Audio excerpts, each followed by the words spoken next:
This program features live coverage of an African safari and may include animal kills and carcasses. Viewer discretion is advised.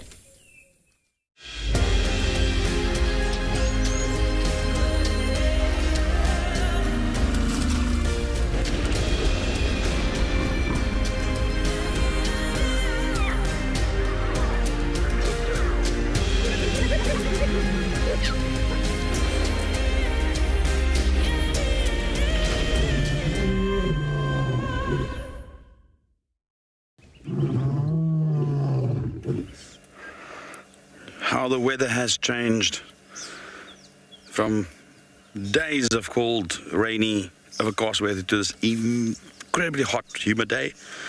And I, for one, thought that this is going to be a very challenging afternoon. And we were just planning to head down to one of the waterholes and play out the first bit of the afternoon there. And en route there, run into this herd of buffalo. What a great start. My name is Chris, and you're live with me today on Wendy, out here at Djuma Game Reserve. And with me on Come Ups is Darren, and Steve will be joining us as well at Djuma. And obviously JP will be on Bushwalk at Pridelands. And I'm delighted to have found this group of buffalo, and they've got the very same plan as us, as to try and stick to shade. It is hot today.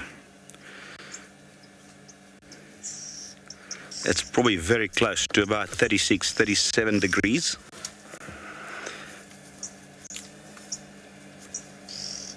If you have any questions or comments, you can send it through to #WildEarth on Twitter, @FC on YouTube. Kids under 18, you can send us an email to kidsquestions@wildearth.tv. Alternatively, you can also log your questions, head over to this live safari page of WildEarth and leave your comments and questions there.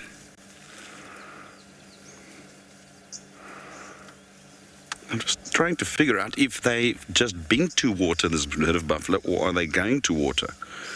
Because the direction in which they're pointing is away from water. And they're coming from the direction of Twin Dams. So maybe they've had their drink already. Doesn't look like a very big group though. I think it's that small group of about 100 I saw the other day. But then again, I can't really see beyond the tree line. Well, we've established that it's a hot day around here. And let's take a look if it's the same in our other locations.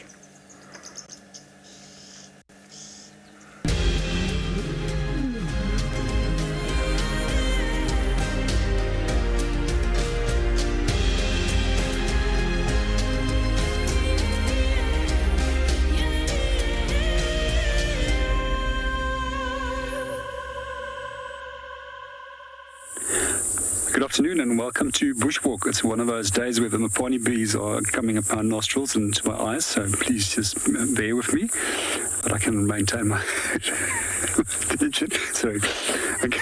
Sorry, it's got down the wrong nostril now. So, good afternoon. My name is JP LaRue, and behind the camera we've got Morgan.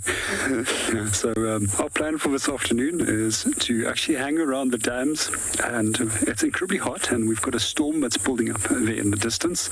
The temperature is roughly 37 degrees Celsius, and we've got incredibly high humidity, and there's already some thunder that's striking there in the background that we can hear. So, the best option for us is to try and avoid walking and disturbing animals that might already be in the shade, and rather focus onto the dams and let the animals come towards us. So generally the animals that do come to us at this time of the day is normally elephant as well as giraffe. We also tend to see warthogs being quite well adapted to heat as well, and occasionally even hyena will come and venture in and come and plonk themselves down on the edge of the dam inside the water so that they can cool themselves too. all that we can do is keep our fingers crossed and hope that we get lucky. Sorry, there's another Mopani bee. And at the same time, you're also more than welcome to ask us as many questions as you would like. We love questions as they guide us into the right direction of things that you are interested in.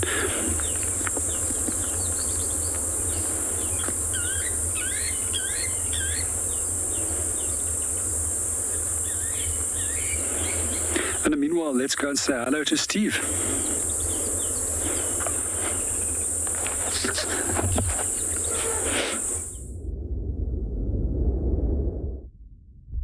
Good afternoon, everybody. Welcome to a swelteringly hot Djuma Private Game Reserve here in the Sabi Sands, where indeed we are going to be sticking to the shade. It's hot, and my name is Steve, and I'm joined by Paul on camera, and we are excited to have you with us on board. We're going to just move from shady spot to shady spot and find what animals we can, because there's no point in melting this afternoon. If the impala are in the shade, that's the clever thing to do. They're even running to the shade. There's no sort of walking between sunny spots. So this little family group of impala all hanging out. We thought we'd find more of them on quarantine, but they are all down at the bottom of the hill here, close to the drainage system.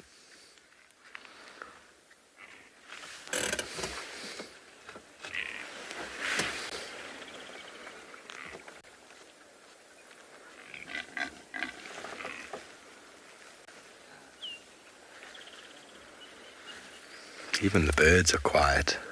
There's one woodland kingfisher calling.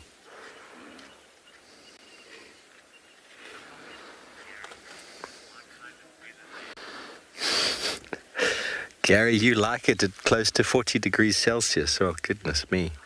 I don't mind it when this is this hot if you're able to sit in a swimming pool and cool down. But sitting out in the bush, it's a difficult place to be when it's very, very hot. And you've got to always, if you are guiding, you have to take guests into consideration.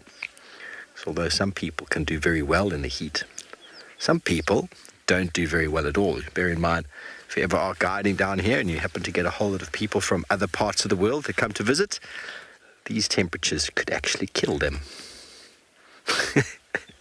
They'd be very considerate. I remember training a student once, and he was a very prim and proper South African. And he enjoyed the heat, and had to explain to him that, you know, you're going to meet people who don't not only not enjoy the heat, but don't actually survive in the heat. So you've got to be careful. I think his words to me were, they better toughen up. I'm sure when he finally got trained and became a fully fledged guide, he made so much money in tips because the guests must have loved him. You've got to really be cognizant of the heat. Not only can the heat be quite distressing to someone, but it can affect your holiday. You can dehydrate, can cause you to have heat stroke, and you've actually got to encourage people. Some people don't drink a lot of water just by the nature of their lifestyle. But out here, if you don't drink water, all of your body functions start to change, and you're going to get quite ill. Okay, well, animals that like to drink lots of water, some buffalo. Let's go see what they're up to.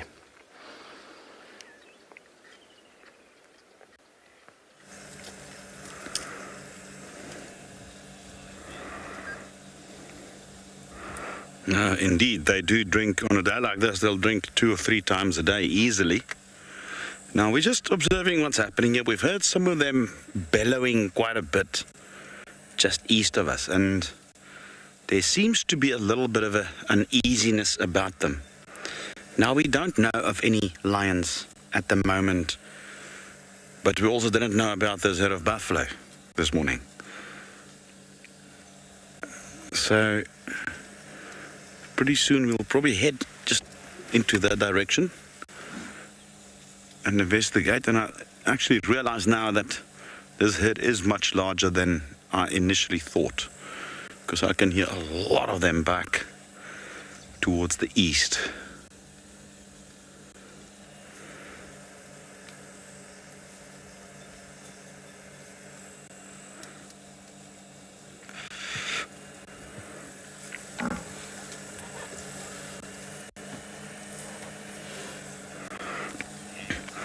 Hi there, Kay. Yes, it is an excellent start to the drive. I did not expect this, to be totally honest. Really did not expect to see a herd of buffalo in this heat. Well, we didn't know of any herds of buffalo on their property, so they must have come in from some of the other properties. Well, we'll take it any day.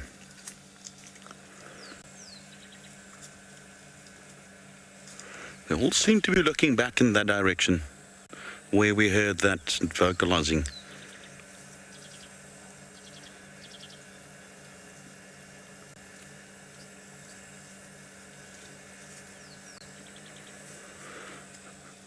But I'm sure if there were lions, you would have seen this entire group run towards there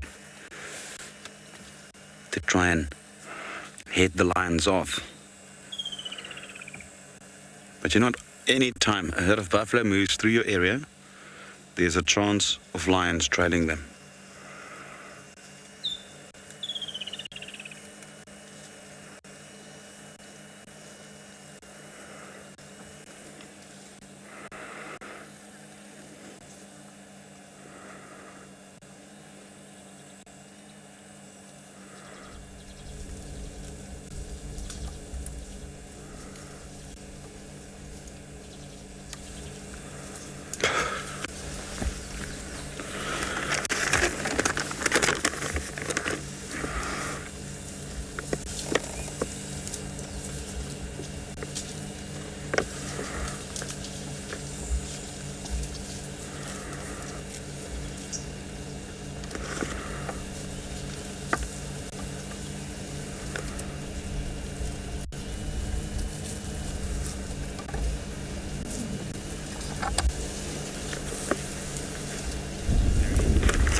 Hi there, Nancy. Nancy mentions those horns are very impressive. Yes, indeed. Especially these very old or older bulls with that very pronounced horn basis, or boss as we refer to. You can see a nice dagger. I'm trying to see if we can see a nice big old bull so that you can see that. And the one we're looking at is a young one. That's actually a cow. That's a young bull, sorry. They're all in the distance there. This is about a 2.5-year-old bull. 2-year.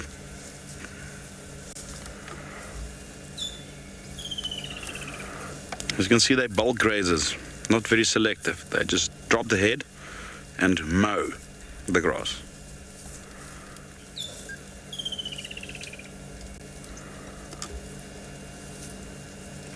Super.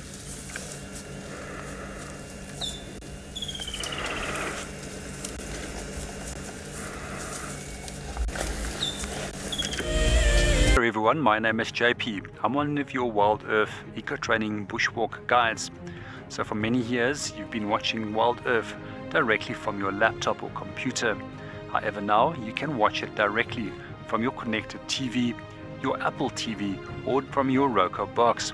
And if you are like me, always busy, you can now download the WildEarth app and view it directly from your mobile phone.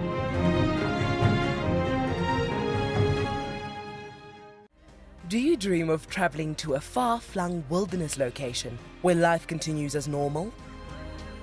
A place where you can escape to nature and breathe. If you become a WildEarth explorer, then this could soon become a reality. Subscribe today and stand a chance to win regular travel prizes. WildEarth Explorers, it's in your nature. Guys, just watch what's happening. See, watch the elephant, watch the lions. See, the first ones to run are the cubs. Can you see them? They are right here. I'm not sure how scared you were, but I was quite nervous. But absolutely incredible. Expect the unexpected here on Wild Earth Daily. Hello, my name is Jean-Pierre Leroux, and for most people, I'm just JP. In terms of a profession, I work as a professional tourist guide on a national level, both for nature, culture, birding, as well as adventure. I'm also qualified as a marine guide. Further, I also work as a trainer, assessor, and a moderator when it comes to training field guides. There's quite a wide range of different survival skills that I have out here, but one of the most important ones that I would like to share with you is how to deal with extreme cold to prevent that the body will shut down. It's actually very simple. You take a tea candle, you put that between your legs, and you light that, and then bring a space blanket over yourself and wrap yourself into it. It's just very important that you don't get the naked flame and the space blanket in contact with one another, and that helps you to actually heat up the body very rapidly under extremely cold conditions.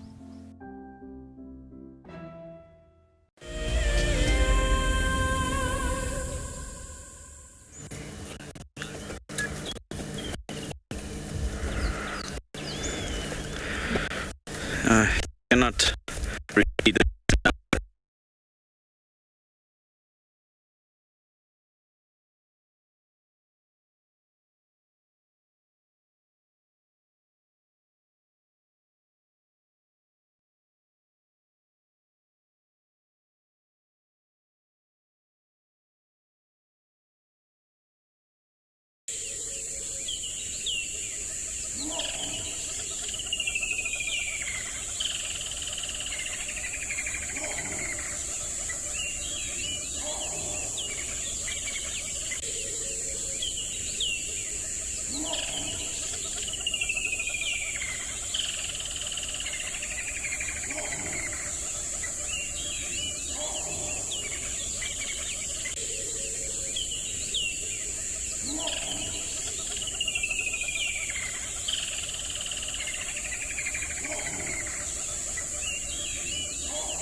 Sorry about that. We just temporarily had a drop in signal there. I was just saying there's the stair again.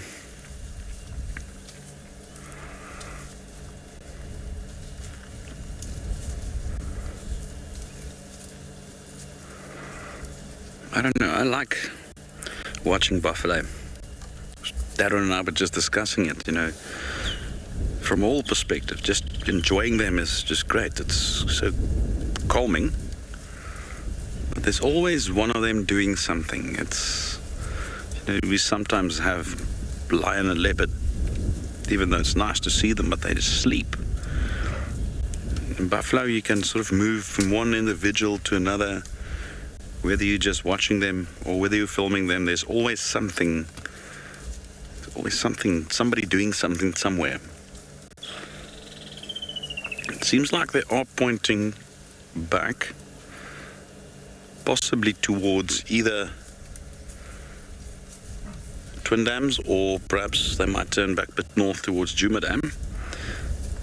But that would be a fantastic sight if we can follow them all the way to one of these waterholes.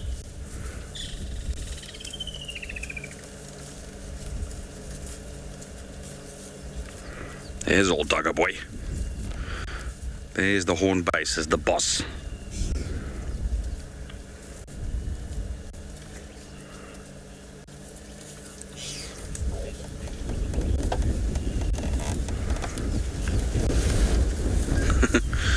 Hi there, Lions 8, my mum. I really want to know where everybody comes up with these names. It's so cool. Anyway, the biggest herd I've seen was, in fact, 2 herds. It was, funny enough, right here in the Sabi Sand Reserve to the south. I've seen 2 herds of roughly about 500 each merge into one herd of just over 1,000 buffalo. I know there's been reports elsewhere in Africa of even bigger herds, but that was the biggest herd that I've seen in my life. And it was in an open area with very little trees. So you could really see the expanse of that herd. That was absolutely magical.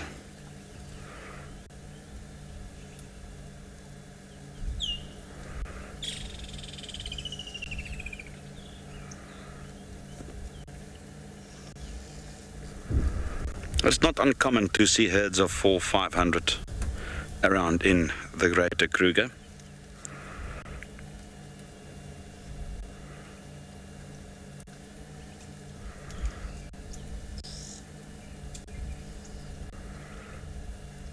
That one's just obviously got a bit of a scent of us there, not entirely sure what we are.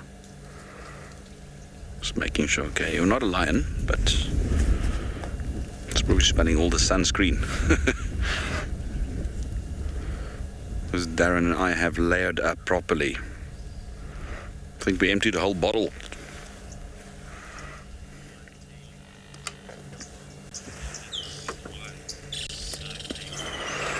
High sky sailing,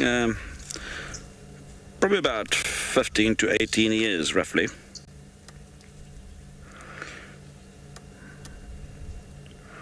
It would be very similar to domestic cows. It's about 15 to 18.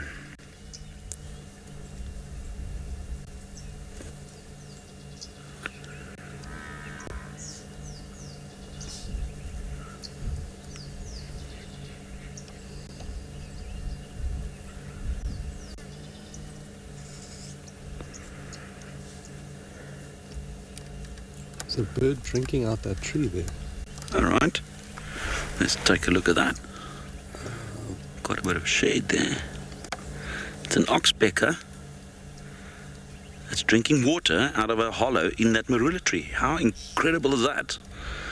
So that's obviously a branch that was broken off, very likely by either wind or elephants, and it created a little hollow.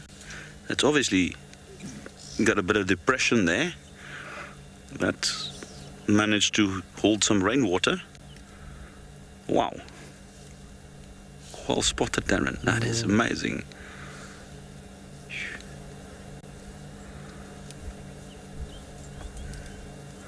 Are they hot, eh? You see, birds have a warmer temperature than us. They run on about 38 degrees Celsius. But when the ambient temperature goes above 38, you will start seeing, and for prolonged periods, you know, and we do see their condition, their net daily condition sort of index go down because they spend too much effort to cool themselves down instead of going to look for food. So these days where you've got like 41, 42, 43 degrees and hotter, a majority of birds actually struggle because you can see their feeding behavior just drops. Some birds can tolerate that. In fact, in a recent study, I wasn't involved in it, but I saw a presentation on it that one of the birds that is one of the most efficient in thermoregulating in warm temperatures is a very common bird out here, the Namakwa dove. Apparently they can tolerate some prolonged high temperatures.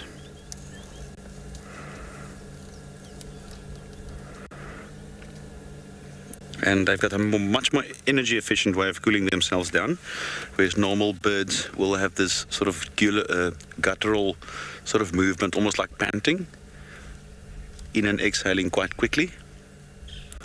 Whereas this particular bird just do like what we call a guttural fluttering, so that it just vibrates and gets the same airflow over that membrane in the throat in order to cool themselves down. Quite interesting. And back to the buffalo.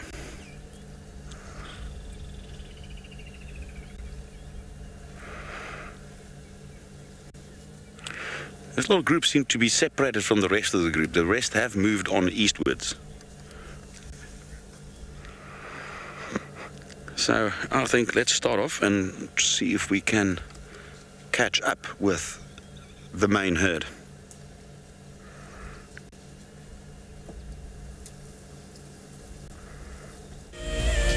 The Masai Mara in Kenya is an iconic wilderness filled with life. Its inspirational beauty has captivated our hearts on WildEarth for many years. While this season of the world's greatest migration has been missed, WildEarth is preparing a spectacular comeback in 2022. For the first time ever, WildEarth will be running expeditions to Kenya's Masai Mara throughout the 2022 migration season. Hosted by David Githu and Isaac Rotich, you could be a part of the team that shares the wildebeest migration with the world, live on WildEarth's daily safaris.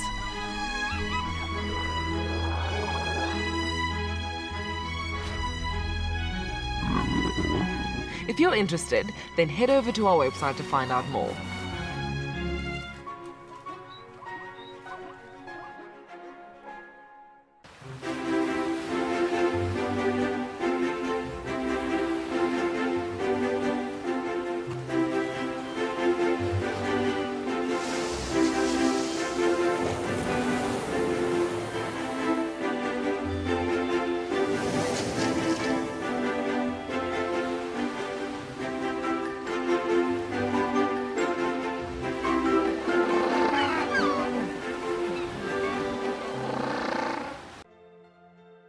Guys, have a look at what we've got.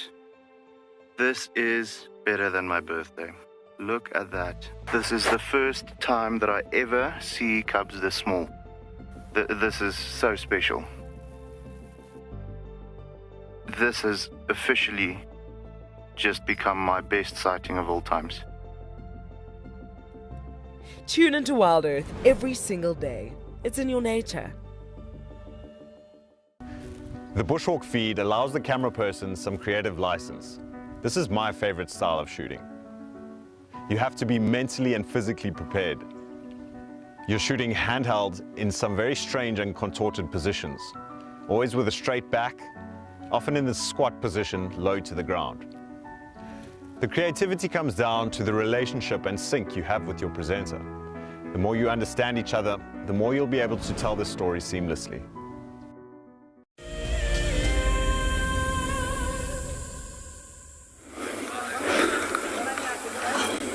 And we're out of AirPod, okay. What? We're out of AirPod. No crash code. No, there was.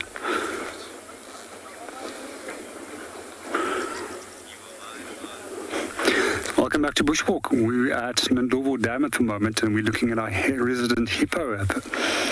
So we just relocated, seeing that the temperatures on the other side was a little bit on the hot side with a little shade on that side, as well as we had a little thunder shower which was moving towards that direction. However, it started raining from the cloud, but nothing actually hit the ground. And those clouds are referred to as Virgo or Virgin rain. Well, let's see what our hippo is going to get up to.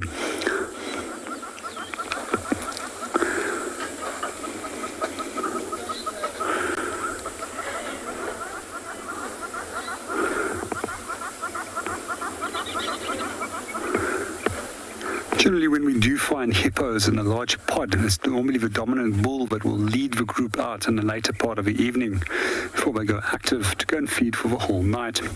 Very soon, you'll start seeing that the females and the young will also then from there on follow, and each of them will actually go into a different direction. So it's quite strange, as we find them to be quite social within water, but on the opposite side, when they go and feed, they do so on their own, with the exceptions of females whose calves will accompany them, as they still need protection from potential predators, such as lions. There's quite a few animal books that actually will state that a hippo has got no real predators other than humans. That's not entirely true. I've seen quite a few hippos being taken down by large male lions, as well as by lionesses. One of my most fascinating hunts that I've actually seen was actually a group of young males. It was probably some 17, 18 of them. And it was probably their first kill, as that they were used to scavenging off carcasses during the drought period of during 2015 and 2016 year. And it was quite a clumsy affair to watch this whole hunt. Eventually they gouged the hippo's eyes out, and probably over 8, 9, 10 hour period they eventually succeeded in actually killing it. Generally, when we find that hippos are confronted by a potential threat, their first defense is simply to run straight back towards water, as there's very few things that will venture into the water to come and actually hunt them. That's also why it's very smart if you are confronted by a hippo in a footpath to immediately get off a footpath and never try to outrun it.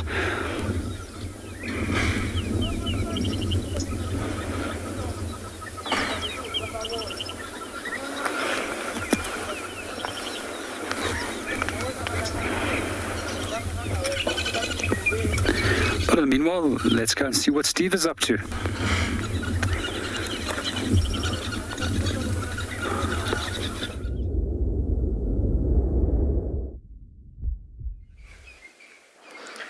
Welcome back. We've moved to another spot of shade. And we are now watching a very busy dung beetle who's picked up on some buffalo poo from quite some time ago. It's already gone quite dark on the outside. He's looking for the fresh greenness inside.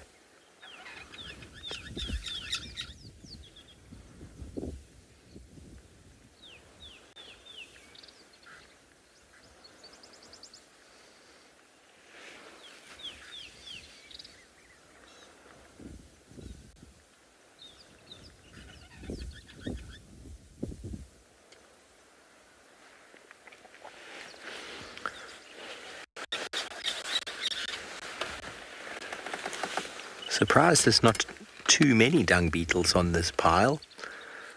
It's possible that many more of them are around where that buffalo herd is, dealing with the waste. And this lucky fellow has found himself a whole pile of buffalo dung, all to himself. What a treat.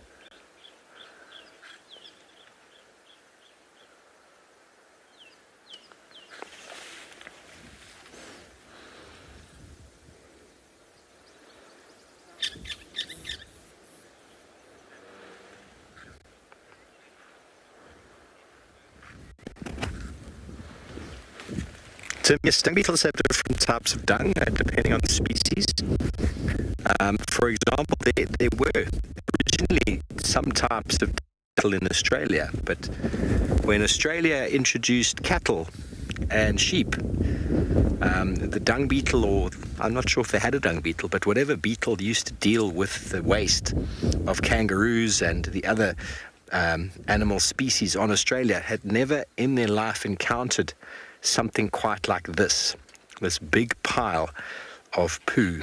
And many people will remember and still know the images of Australians wearing these hats with corks. The whole purpose of this corks is to keep flies off.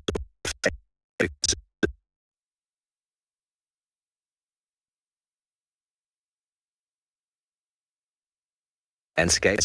So had a lot of ecological issues quite some time ago. They introduced a lot of species, and a lot of those species became pests, and their policy with introduction of any type of organism since then has become very rigid and very strict, which is a good thing. But what they did is they tried to bring in African dung beetles to deal with these kind of poos, these big pats, these buffalo-like, cow-like pats.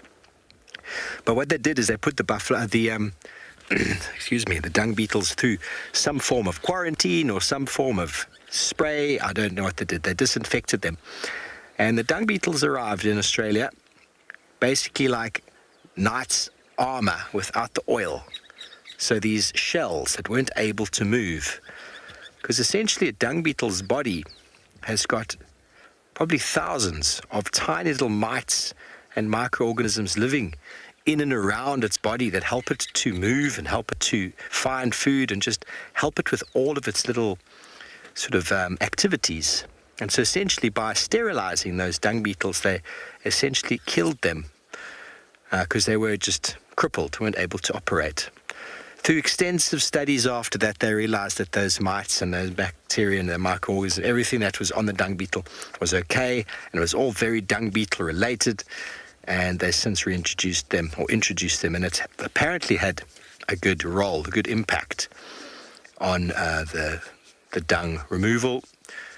I'm not sure how it's impacted on the flies, but it seems to have done something.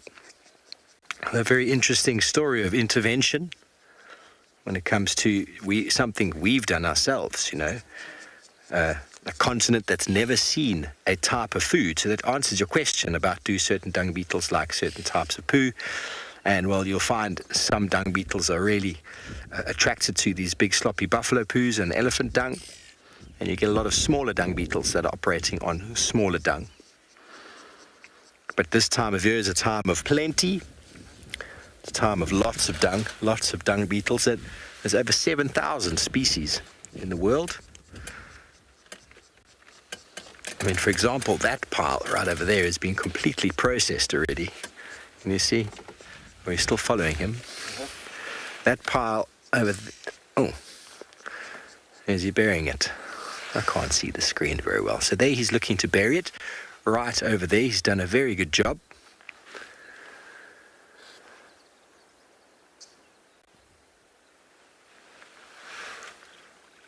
He's all on his own. It doesn't look to be a brood ball. Now, I would challenge any of you to try and dig into the ground here with your hands. Even with a shovel, I think you'd struggle.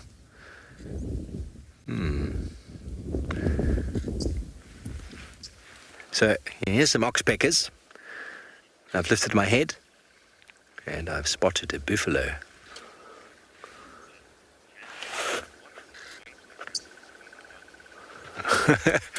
Janice, I don't know the difference, but it's huge. It's a very, very large amount. Remember, it's wet weight.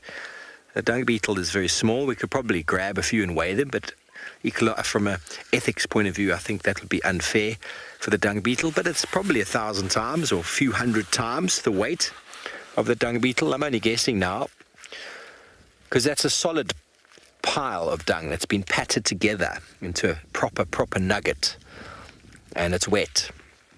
So as he buries that, you look just off to the left there. Can you see where that sand has been turned over? A little bit more. That was a pile of poo, and you can see it's now completely just over there, Paul. A little bit more. A little bit more. There we go. See, now that's a pile that's been dealt with by different dung beetles that have buried it right there on the spot, right underneath the pile. They've dug underneath. So that pile has been dealt with already. Different type of dung beetle. Those ones we call paracoprids. They bury straight into the ground where they are without creating a ball and moving it off, where we get the paracoprids. And then the endos are the ones that live inside of middens, inside of big piles of dung. So I did see a buffalo a moment ago. I'm hoping he's going to come out. Maybe he's decided to go and sit in that little muddy wallow on the other side there. We'll wait. We'll wait for a moment.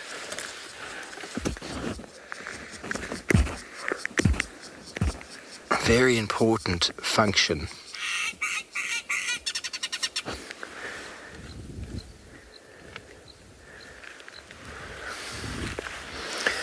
Very important function indeed from a nutrient recycling point of view.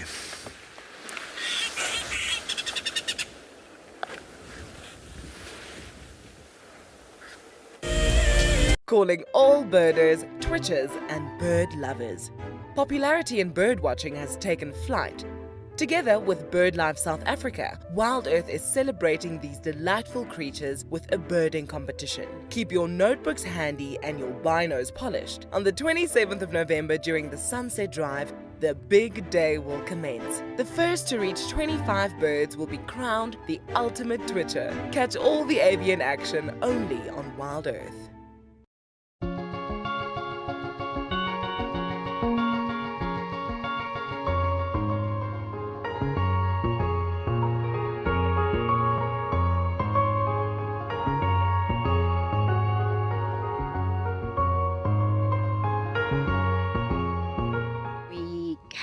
The lionesses, we had Darkman, of course, doing his best to protect them and to catch a buffalo for them for dinner. But unfortunately, as soon as the buffalo came along, he hot-tailed in the opposite direction. No, we're having a fabulous time, and it's really been magnificent so far. Thank you.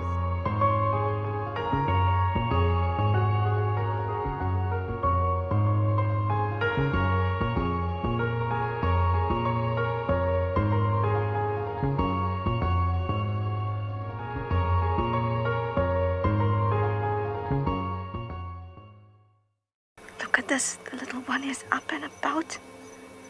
Certainly hasn't had enough milk at this age. No amount of milk is enough. Oh, Corky. Too sweet. Oh, look at this.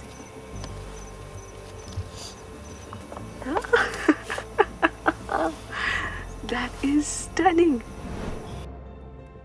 Tune into Wild Earth every single day. It's in your nature. I love being a cam-op for Wild Earth. The animals coming right up close to you, especially like lions. Sometimes you get nervous, but you have to go with the flow.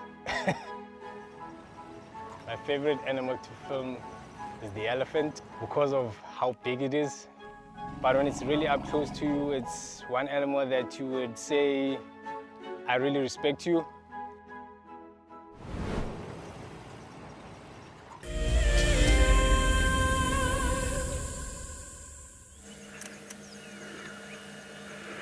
Right, the buffalo is about 100 meters away from us. We just had to leave them quickly.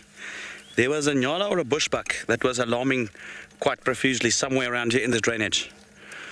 And I think we should just probably go through, and the way that was alarming suggests that it is potentially a predator walking around. So we just want to do a quick recce, and if nothing comes from this, we'll probably head back to the buffalo. But there's definitely something happening around here.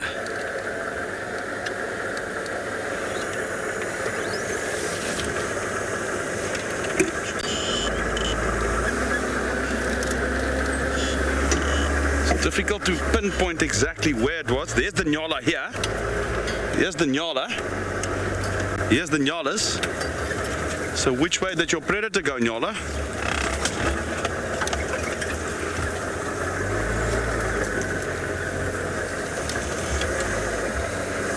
You got the nyala here, right here. Now we just need to scan the area a little bit. They're looking at that direction there.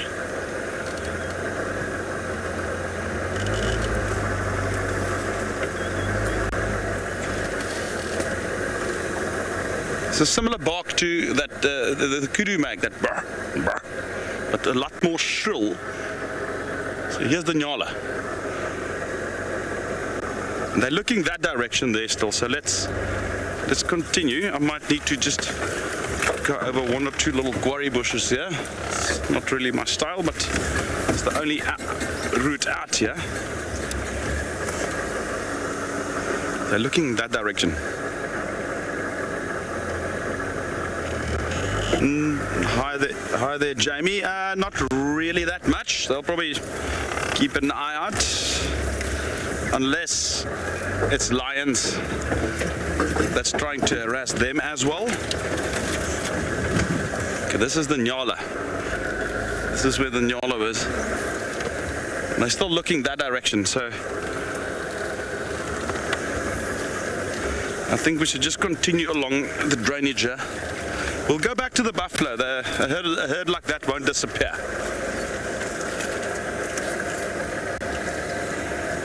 Hi there, Shreya. Yes, this is very, very exciting. Just want to see if there's any tracks here, any leopard around here. And those were definitely quite intense calls that they made.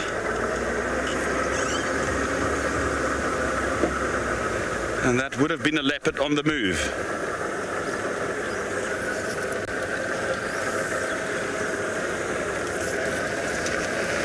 Which is rather bizarre in this heat. It could also be that it was sleeping and the nyala discovered it where it was sleeping and it decided to move off, and then they obviously do that brr, brr, brr, sort of bark.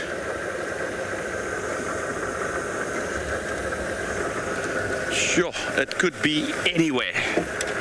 This is such a three-dimensional environment that it's difficult to say.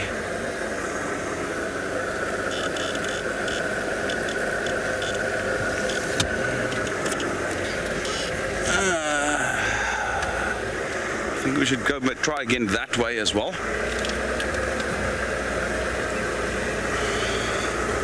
There's no tracks here. Might be lying in the drainage.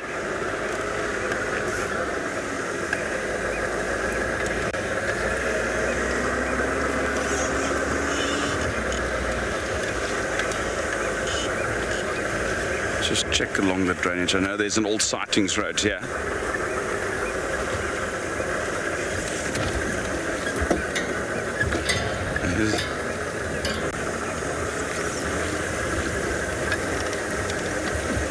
This is where the Nyala was, just on the other side. If nothing, I'll just come back to the road and drive that other road on that side of it. Might have gone the other direction. It's probably going to try and stay along the drainage where it's cool. You see, this is where we went through.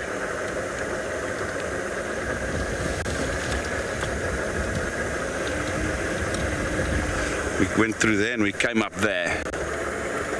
And we've checked there already. Sure, it's exciting stuff, this. The problem is, if we're not in, we could be totally in the wrong direction. We just work on the Nyala calls, you know, and the leopard could have gone in any direction. If it was a leopard, it could have been a hyena.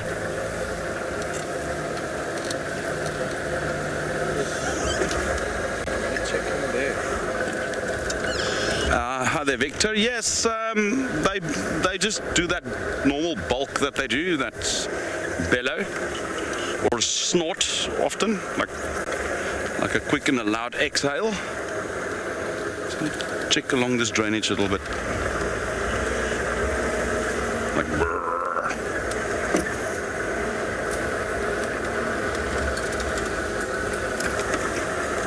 They usually don't worry too much about alarm call. They see a predator, they attack it. I don't want to go in here, this is a bit steep.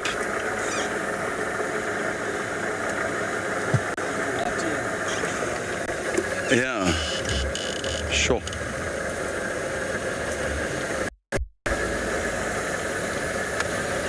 All right. I still feel it's more that way. We're going to do one little loop again around towards the road, and then we'll probably get back to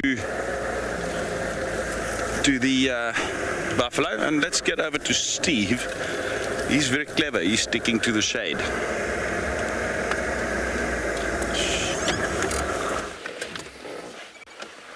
Well, thanks, Chris.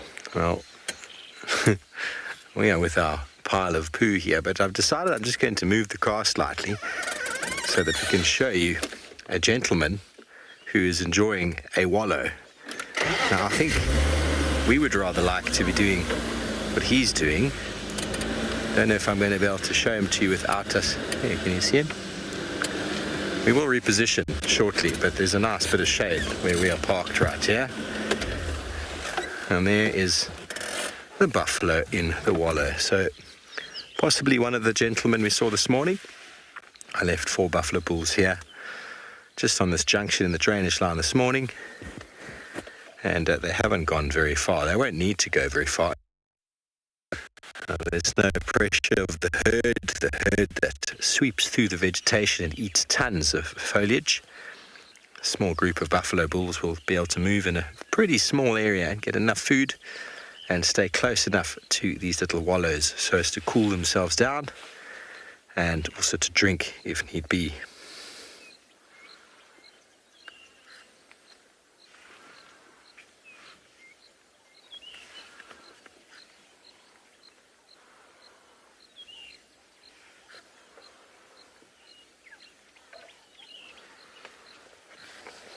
So now I initially heard or realized he was arriving because of the characteristic sound of an oxpecker, and it's a bird that we teach and train all of our students on trails guide courses to understand the sound of an oxpecker. There's 2 different oxpeckers. The one that is very commonly, here we go, I can hear them. There's more coming out of the drainage behind him, just above him now. You see they're going to come and land on his back now. There we go. Now, that call could save your life. I'm going to play it for you because you might not have heard it very clearly. So have a listen.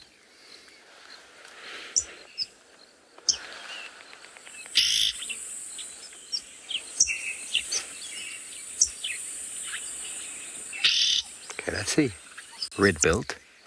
The yellow-billed is quite similar, but different.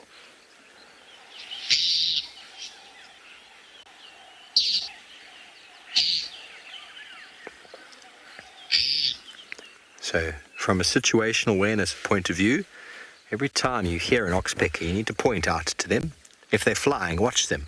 They fly along and then they dive bomb onto an animal. It could be an impala, it could be a kudu.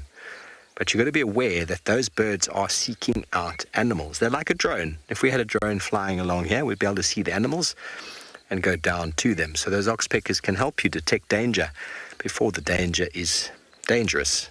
So it's potential danger. So it's very, very important, because you'd be walking along here and you wouldn't see that guy sitting there. You'd probably get quite close behind the bush, and then suddenly he stands up 5-10 meters away, and then the decision is his. So these buffalo bull on their own can be quite tricky. Can be quite tricky. We actually on bushwalk a few years ago had a buffalo in that exact wallow, and we managed to retreat to a termite mound not far behind. But we heard him. We knew he was there. We heard the oxpeckers. And we moved back before he could react. Because you don't want them to react. You want to be able to walk past them or get away from them before they need to make a decision. Because unfortunately, these grumpy old boys, either they run away, which they unlikely do when they're old and grumpy like this. They're getting tired of running. Because who feeds on grumpy old buffalo bulls? Well, lions do. So they don't tend to run unless there's more than enough space. The problem is by the time you see this guy, there's no space. It's very close. And so they generally don't run. So the best thing you can do is try and make as much space available by walking backwards, get into some cover as quickly as possible. So if you can detect him before he sees you, you've got a far better chance of avoiding any sort of negative response.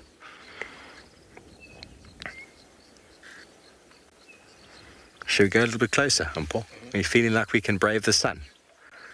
Let's try and maybe go this way.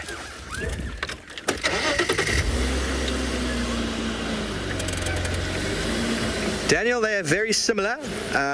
The red-billed is more of a coma and the yellow-billed is more of a pecker. So essentially what they say, there's actually two boys there. What they say is that there might even be a third. It might be a pool party indeed.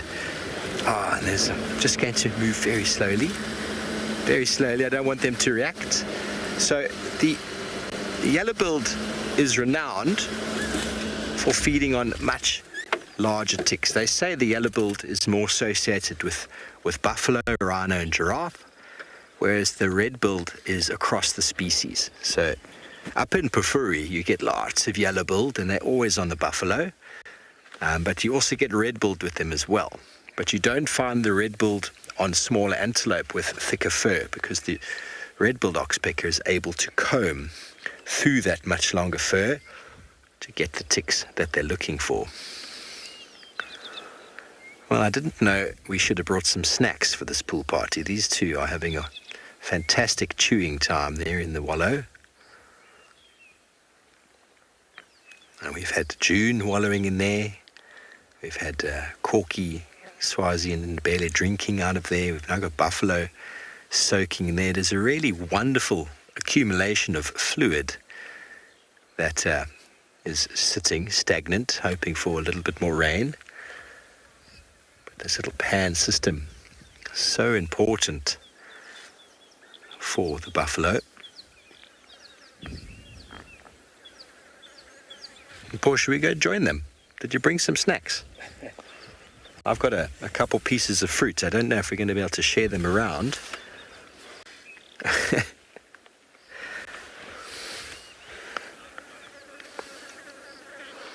Rochelle, you love wallowing buffaloes. Well, they are very funny, aren't they? They are very funny when you're in a vehicle.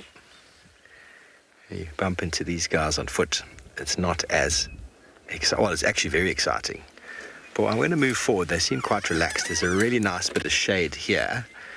We'll be able to get both of them, and then I will be in the shade as well. Because right now, I feel like I might melt. Nice and slowly. Tell me when you're good. Sharp. Very good. Okay. I can hear the black cuckoo shrike calling again off to the left. I'm desperate to get one of them on camera for you, everybody. Sounds like a cricket. Police station, just getting mobile from Jamaica. Any updates?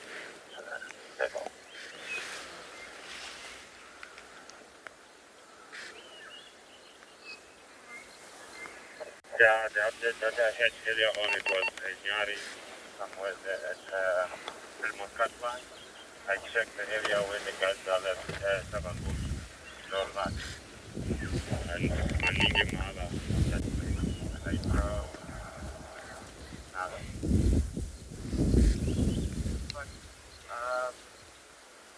I'll let you know if we're going to hit this afternoon. I'll just go line and pan first. We're getting electric. Oh, okay. So bringing their own snacks to the pool party, these buffalo are going to sit there and chew their rumen until it's time to go and feed again. What a wonderful way to chill in the afternoon.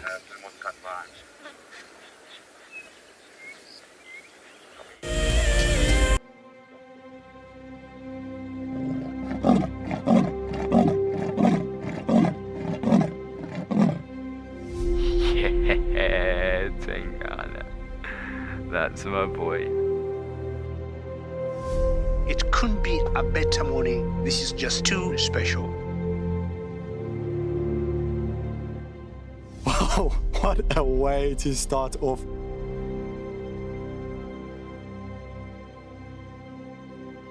Bright colors, and it attracts the insect to the flower, which is exactly what we're watching right now. This is so exciting.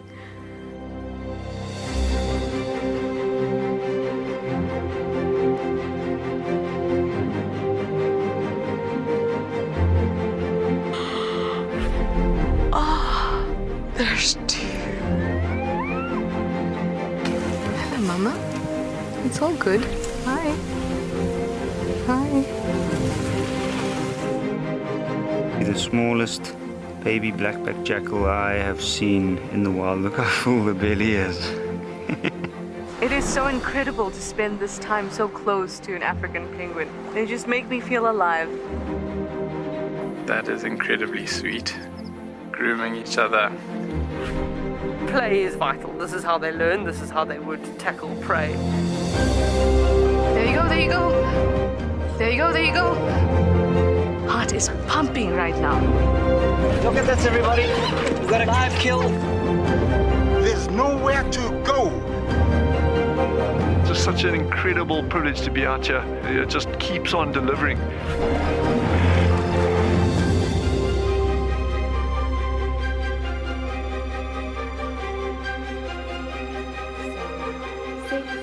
Five, 4, 3, 2, 1, live.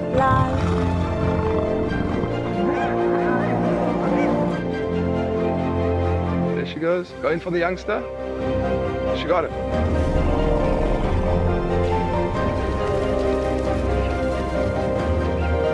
That's what I'm talking about. Look at that. There's insanely good footage.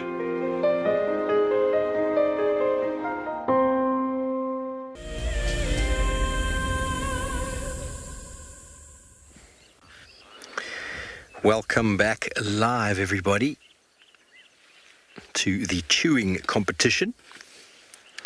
Who can chew the finest ball of cud? Guy on the right has got some guy on the left has a little bit of a nose down. I'm going to move forward because we're going to really want to be able to document this chewing that's going on here. We've given them enough time to relax. I think they're both quite satisfied at our presence. Okay, there we go. Now, the chew-off begins. Okay, the guy on the left has got some really good technique there. Really good technique. He's just behind the bush, unfortunately, but that right to left motion is really, really grinding that food down in an epic manner. He's a bit smaller than the guy on the right, so he's probably got a little bit less in his rumen at the moment. This guy here, it's not his first rodeo. He's definitely done this before. His right to left is in immaculate fashion.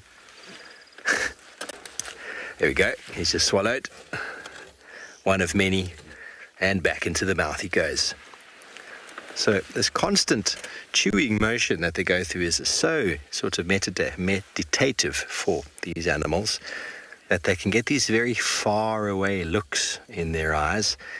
And when a buffalo bull like this, or two of them, they are very unaware of what's going on because, well, there's nothing to warn them. The oxpeckers can often warn them if something's approaching, but they're not in the herd where there's many eyes and many ears. You can see they're quite low in the ground, actually below ground level, in fact. That for them to detect the presence of something dangerous is very tricky. And it's that reason, in this very meditative state, that we so easily walk into them. I'm sure Chris has walked into a few buffalo in his life. I wonder when his last time was.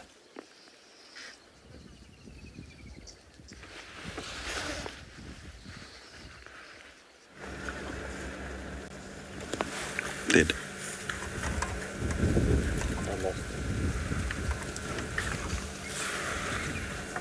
Yeah, I'm just going to frame up anyway.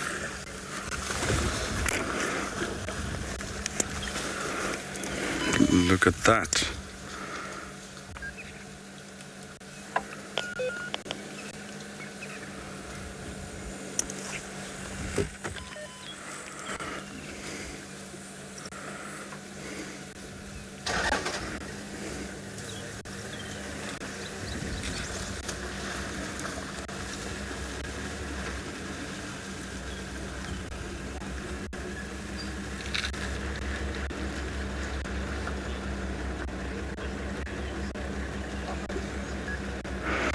Nothing better than wallowing buffaloes, though. Shame in this type of heat. You know, that's something I would like to do, even in spite of that mud. I think that could be. Well, fortunately, Darren and I managed to get our own little shady spot in this sighting. Well, they are slowly mobile towards Treehouse Dam, and so our plan will still be to try and get them to drink there. And nothing came from those alarm calls we heard earlier. We could not establish any predator or anything there.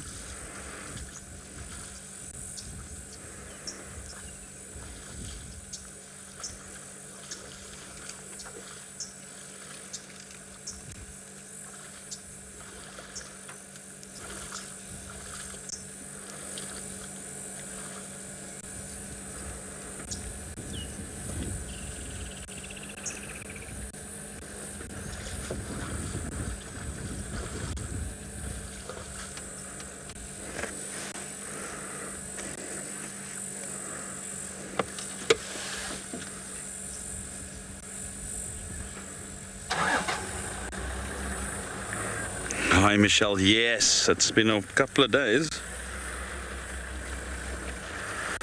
that we've had a nice big herd like this.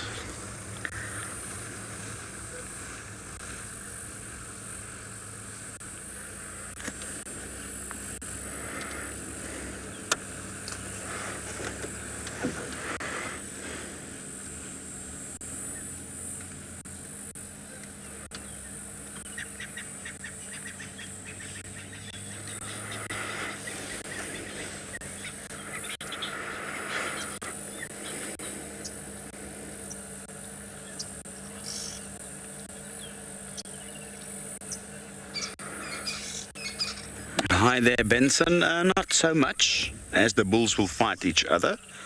It's more, again, anti-predator sort of weapon, so that they'll use it against predators.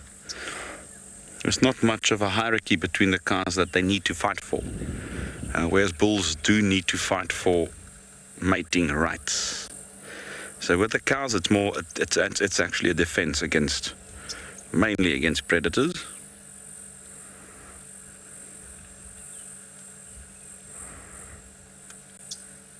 And I've often seen them use it against over-eager bulls when they are not in the mood.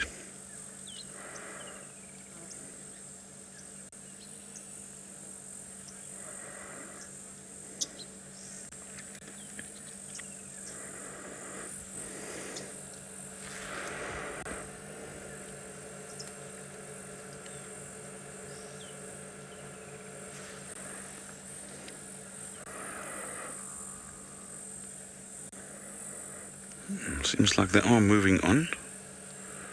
As soon as this last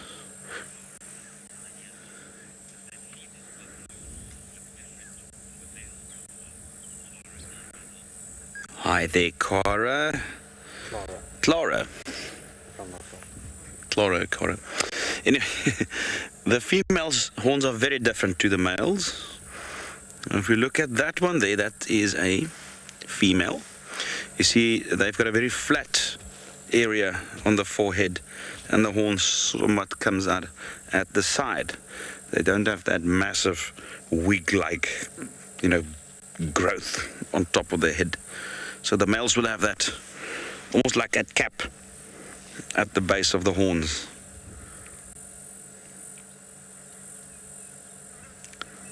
Almost like a judge's wig, almost.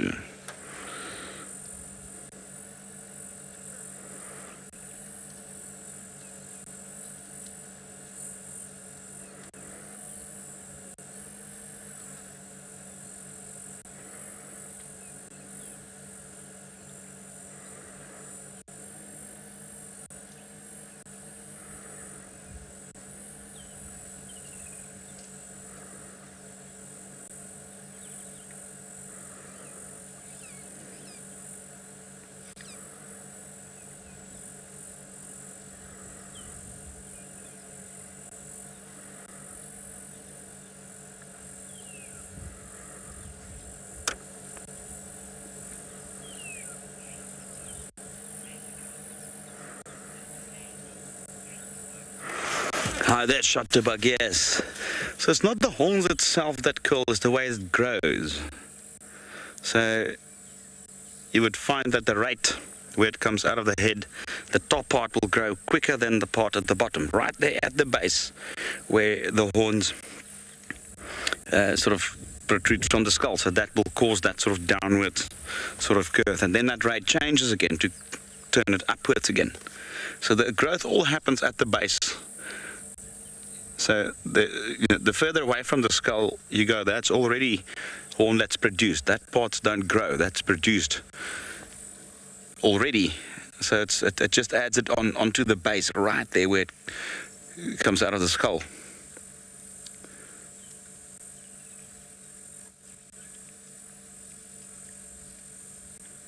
And then the bone on the inside as well, that will also grow bigger.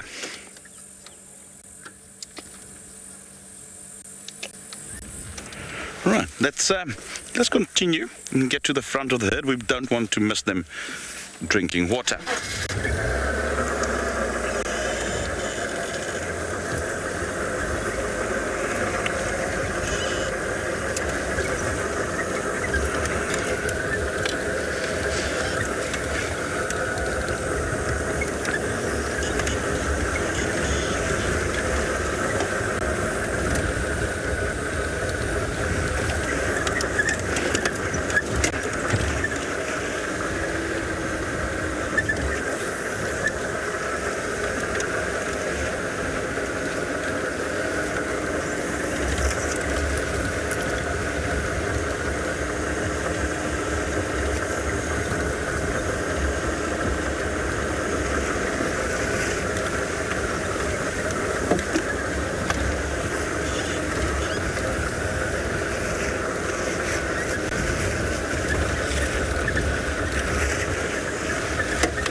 Alrighty then. Seems like they're all scattered around here. Oh, we'll stay with them. Eventually they'll need to drink.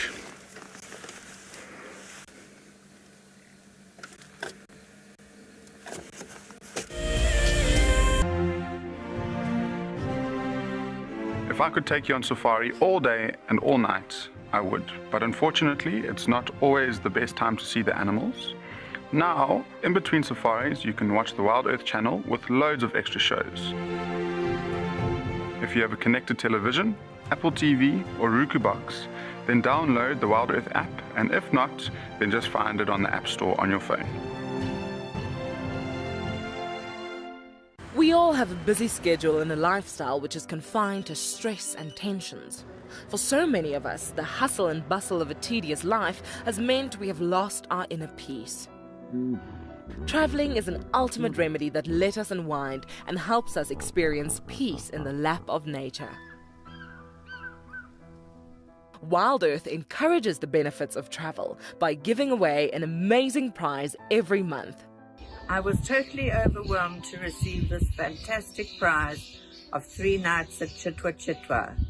WildEarth has been a lifesaver for us during the pandemic and has kept us sane. Thank you so very much, WildEarth.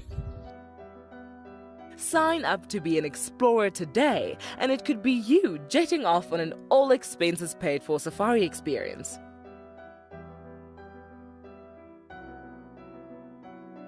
WildEarth Explorers. It's in your nature.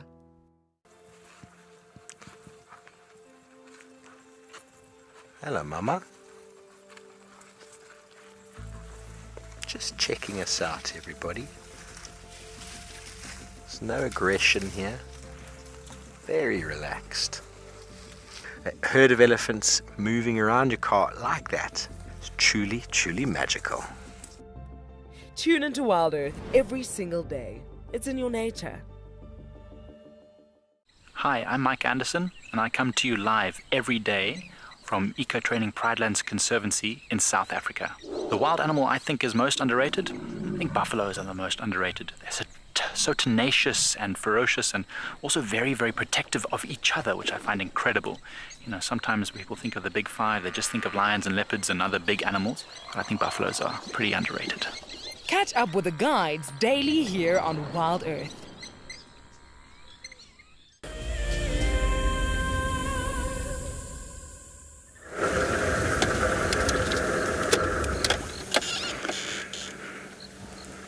They seem to be very scattered at the moment.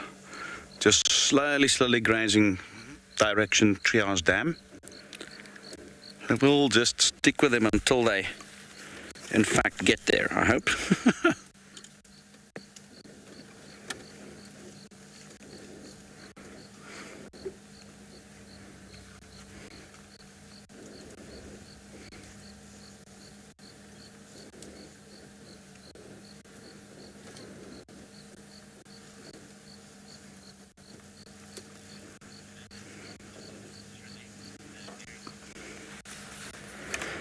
Hi there, Samantha. They are related in the fact that they both are bovines or bovids, and then bovines is a difference. So they're in the same subfamily of hoofed animals. The bovines, the cow-like subfamily or tribe. And so both being wild species of cattle or ox. But as a species within that family, they're not very closely related. And genetically, the North American bison, or buffalo as it's also called there, as well as the European bisons, are closely related to domestic cattle and their progenitor species that used to be wild at one stage than buffalo would be. So they won't interbreed. But other than that, they are in the same broad family and therefore related in that way. They are scattered all over the place.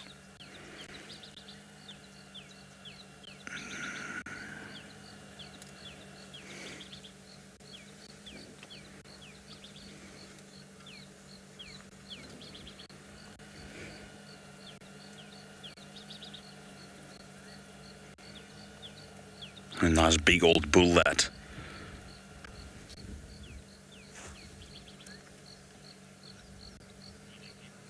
Hi, Pinnakin. All right, in South Africa, there's only one type of buffalo, and that's the ones you see here. That's the Cape or African buffalo.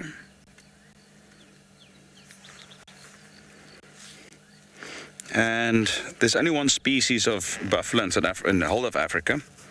It's called the African buffalo, but it's divided into two distinct subspecies or races. So the ones we have throughout most of Eastern Africa and Southern Africa is the Cape buffalo. And then in the Central African forests, you have the forest buffalo, a subspecies that's a bit smaller than the ones you see here, and they have a reddish coat. Very much the same color as the coat of Nyala almost, without the stripes, if you think about that color.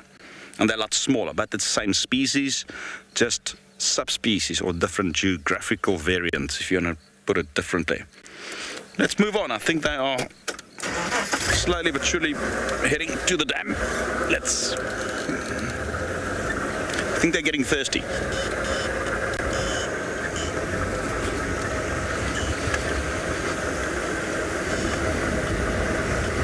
Seems like they're moving from little wallow to wallow, and only a few of them get to wallow. I mean, we have it there as well. Hello there, Martin. They don't have a distinct herd leader as such.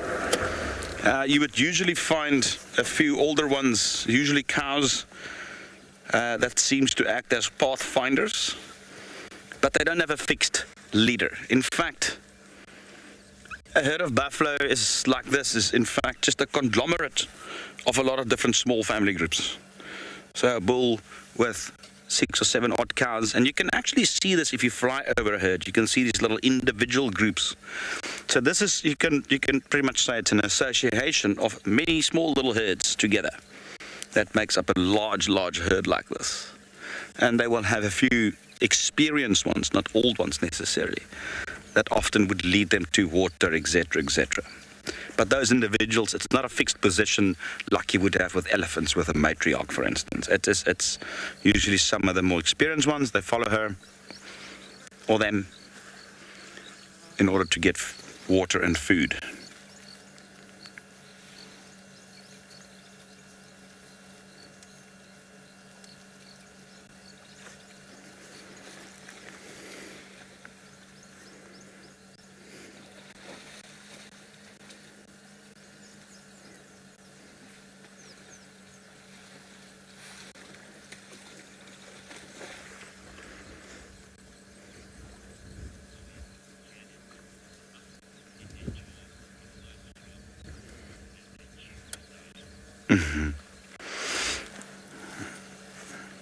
Hi there, Janet.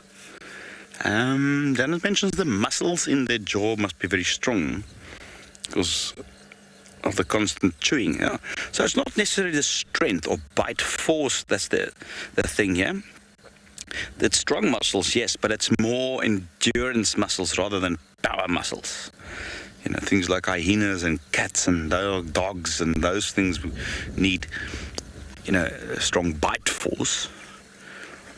Will have strong sort of fast twitch muscle there for like brute force, whereas the muscles in their jaws in buffaloes or herbivores, because of the prolonged chewing, will be more slow twitch or muscles that's more made for endurance, for sort of less intense but longer periods of work.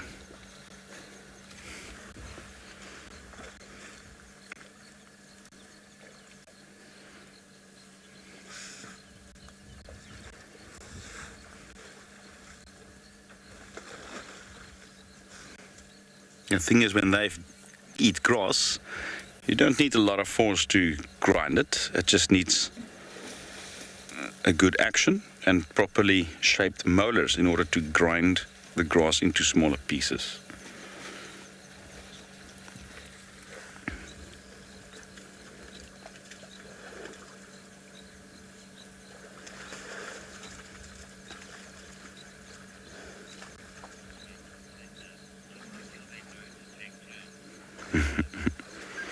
Linda mentions, hi there Linda. Linda mentions it's nice how they take turns. And you'd see the older ones are definitely the ones who take first grabs on the mud wallow. And as they've had their turn, then only will the younger ones engage. Oh, this is actually quite a big herd now that I'm been able to spend time with them.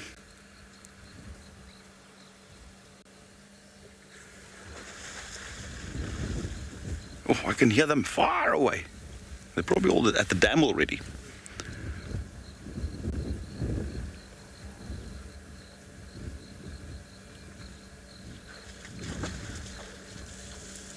Now the mud not only cools them down, and that's the primary reason today why they're in the mud, but it also acts as a sunscreen to a certain degree, and then it also helps to rid them of external parasites, ticks and fleas and so forth. As that mud dries, it will take along with it all those parasites. And while the mud is on them, it obviously creates a protective layer.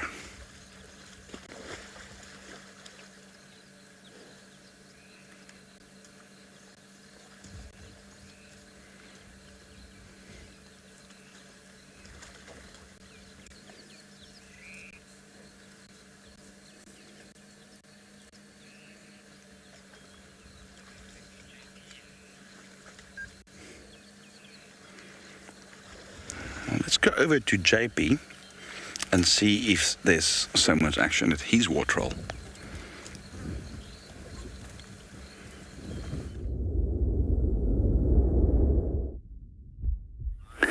Welcome back to Bushwalk. We're hoping that there's going to be some elephants coming in for a wallow at our dam too, as they love to come and wallow over here. A little bit earlier, we also had some warthogs that came in for a quick wallow and then moved off. We also had a few zebra that came in for a drink. However, when it comes to zebra, they don't mud wallow. They will often take dust bathes instead. It's also a behavior that we quite often see with wildebeest. And the dust also performs the same function in terms of cooling, as well as getting rid of excess parasites that might be on the coat. Meanwhile, our hippo is still in the center of the dam. He was quite curious about the zebras when they came to drink, and actually came a little bit closer to go and inspect what they are. It's known as a predator inspection, and we quite often find that animals will actually move closer to a perceived threat, so they can rather keep their eyes on it and then make a judgment call if they should fight or actually flee from that potential threat. At the same time, it also prevents the predator from having the upper hand over them in terms of having advantage of an element of surprise in its favor.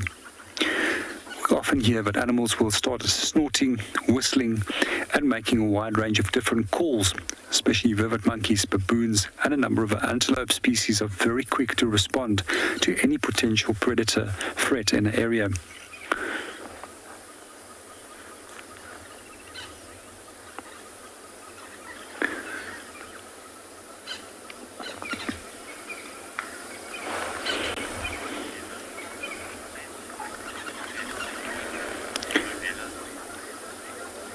Good afternoon, Onela, and welcome to the show. It's highly unlikely that he will actually try and fight a female that wants to join him. He'll rather try and keep her and hope that she's going to fall into estrus so that he can mate with her. But if there's another male that comes into the area, then they will. And we also quite often find, just like with lions, that if the one male takes over a harem of hippos, it will kill off all the young males within that group. To prevent that the previous predecessing male's genes can be spreaded, and to make sure that it's only his more superior gene that will then be presented to those females. And when it comes to natural selection, it actually aids the survival of that specific species.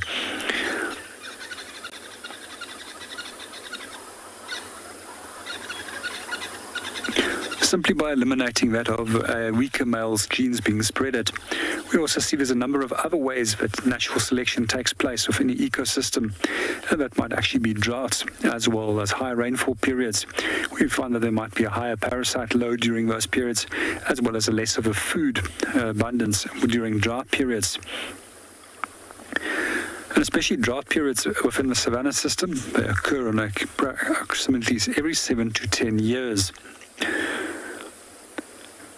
And then once again, wins out for weak animals, and the strongest survive.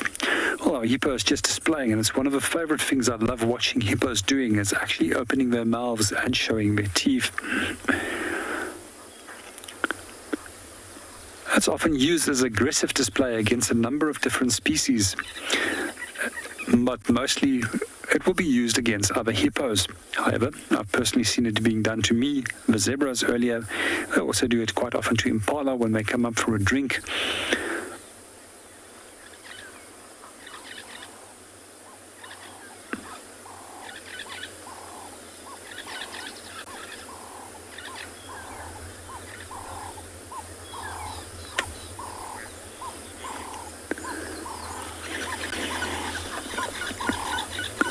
While we're watching our hippo, let's go and see what the rest of the team is up to.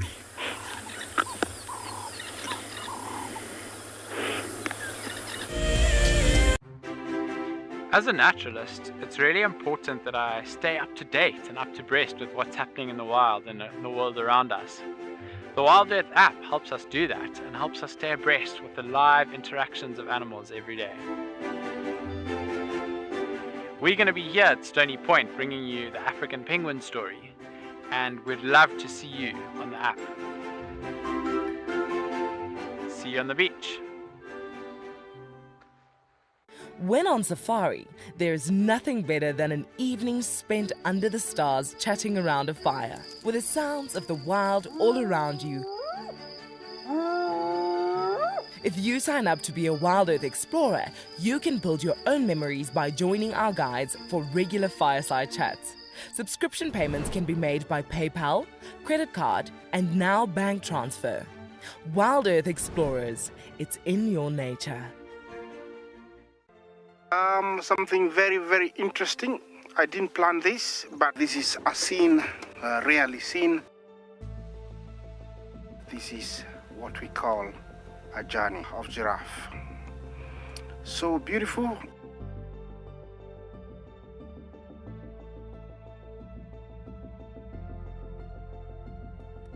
Tune into WildEarth every single day.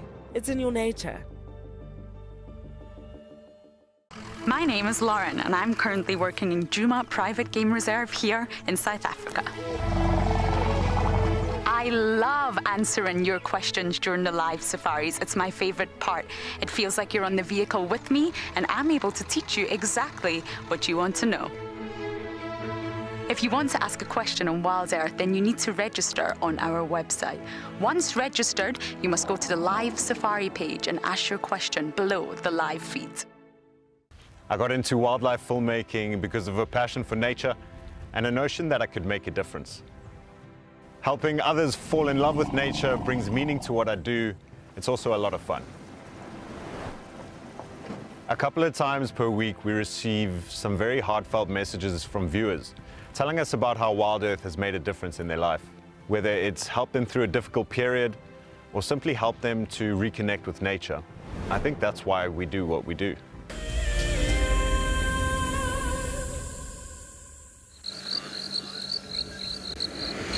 Look at this as they move through this little clearing here.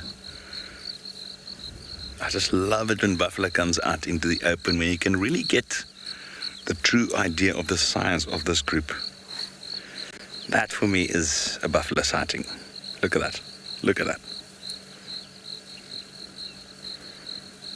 Yeah.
It is rather hypnotic.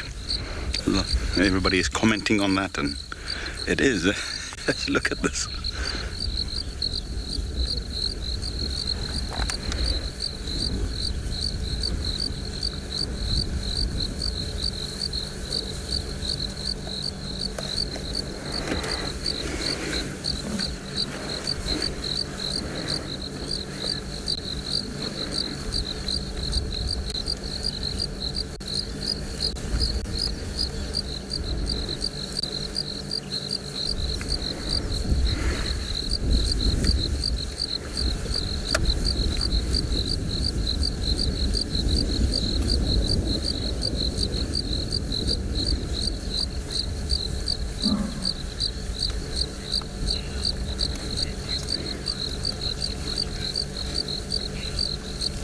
Hi there, Michelle. This is indeed a beautiful sight.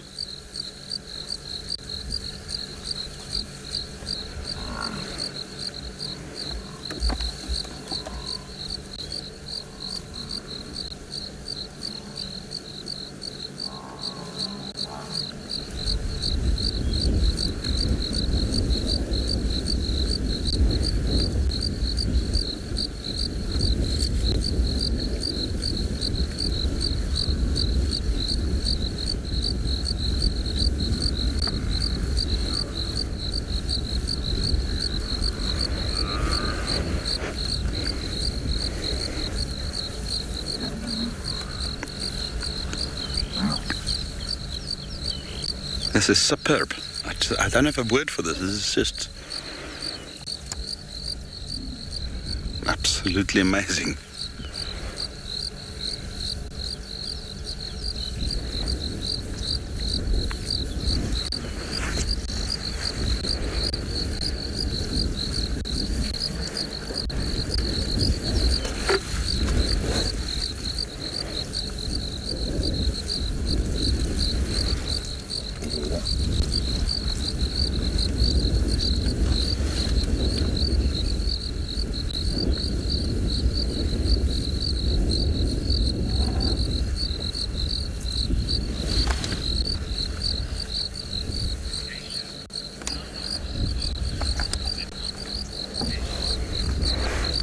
Wakasha, about 4 months roughly.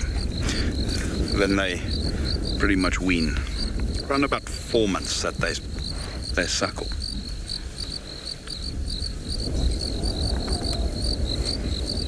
But they start eating solids relatively early, probably within the first month.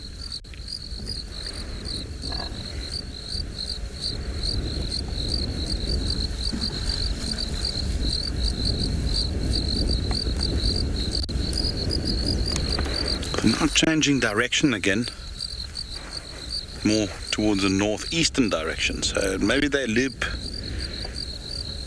and they were relatively close to Twin Dam, and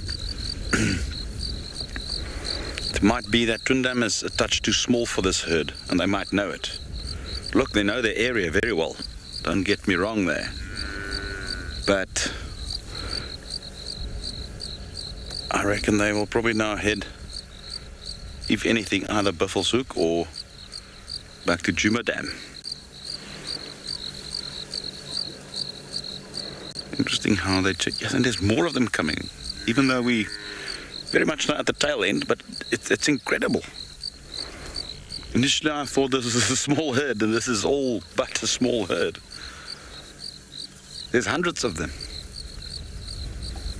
I mean, just here, just how many of them passed already? I'm going to quickly count.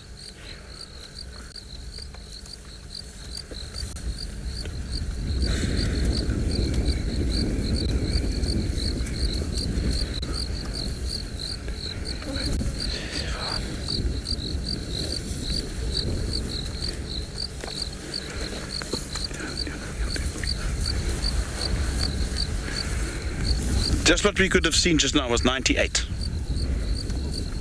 And how many of them have disappeared already?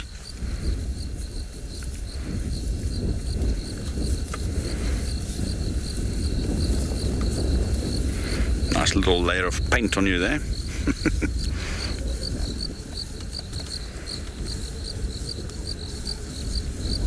Just this clearing now, when I was counting now, was 98.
Welcome back on Bushwalk. We just would like to apologize for that little technical difficulty that we have at the moment.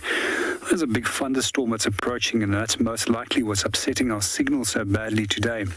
Even ourselves, we're actually pretty much strapped here at the dam, as it's the only area where we could actually find sufficient amount of signal. So, in the meanwhile, there's a number of animals that has come in for a drink, and we still have our resident hippo that has returned some 3 days ago that we are busy looking at the moment. Those of you that has joined us earlier on, there was a few interesting things, or hasn't joined us earlier, has only joined now. There's also a few interesting things that we would like to point out that we mentioned earlier this morning on the show. And that's for nose, ears and eyes, which is at all one level so that they can make use of all of these senses as once. We also find quite interesting is that they are quite often found in seawater as well as in estuarine environments. However, they do have to move into fresh water as that they cannot drink seawater, so they don't stay there for very, very long. We were also telling a very interesting story this morning about a group of hippos which was attacked by a Zambezi shark, which some of you actually might know as a bull shark. The pod actually very effectively drove off this Zambezi shark by returning the attack on it. And with a pair of heavy jaws with some of the strongest jaws and the longest teeth, it becomes very effective weapons against any other predator or threat that might try and make a go on a hippo. So just like warthogs, the upper and the lower part of those teeth actually rubs over one another, and they're incredibly sharp, and they're actually very effective, and even to such an extent that they can snap a crocodile in half with those teeth.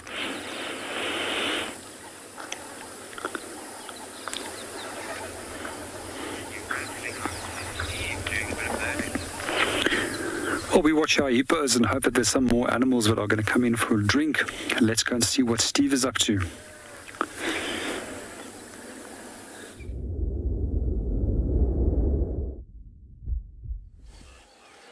Well, welcome back, everyone. We found a bird of prey that was standing in a mud wallow, probably keeping its feet wet. He might have been having a bath as well. Very pretty. I'm not sure if you can see very clearly in the light there, but he's got orange legs, orange cere or beak, and a dark eye. It's one of our small little birds of prey. I wonder how many of you can identify it for me. Generally one of our fast-moving birds of prey, as it catches mainly birds, pursues them quite high speed. We'll also take rodents and bats, though, insects as well as reptiles. Let us know if you know who this is. Send the answer #WildEarth. Throw them in the YouTube chat stream. What little bird of prey is this? Sitting so nicely. You never get him to sit like this.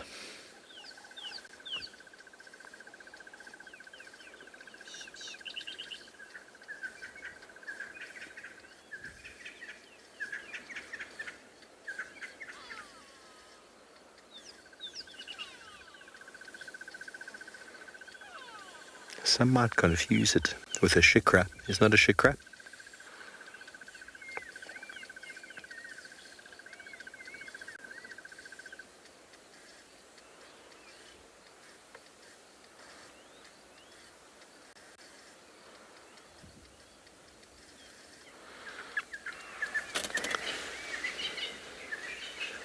So will hunt from a perch like this, but often pursues their prey and even be known to run along the ground.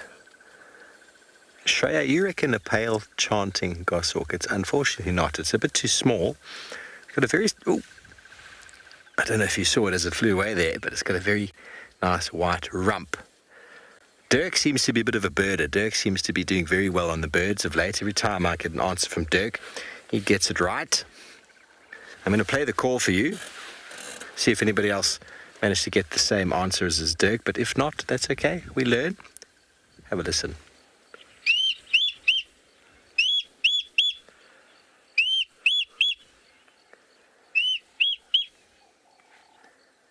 Okay, so they've been known to follow prey on the ground, even pursue it on the ground. But I've seen them chasing birds of prey. So if those of you are still trying to guess, you're not too sure, there's indeed the Gabar goshawk. Very nice to see. Well done, Colin. Colin's got it. Dirk has got it. Dirk has ID'd a few birds already. Quite impressed. And those of you who didn't, it's okay. We came up to that pan, he just came out. It was right next to us. It was quite special to see. Quite special to see. Normally they're moving. I can't do that whistle. You can do it, Paul. No?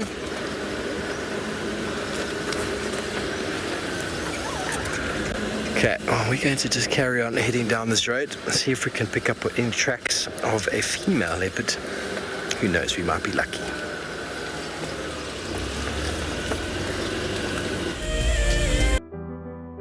Recently, WildEarth viewers around the world experienced the birth of a brand new hippo. Oh, look at the way it's walking. Oh, the guys are so precious. This tiny calf has started its life in a large lake next to an award-winning game lodge called Chitwa Chitwa. If you sign up to be a WildEarth Explorer before the 1st of December 2021, you and a friend stand a chance to win a 3-night stay at this award-winning luxury lodge. Along with unwinding on the deck and relaxing in the pool, you may even catch a glimpse of this brand new hippo whilst on one of their unforgettable safaris. WildEarth Explorers, it's in your nature.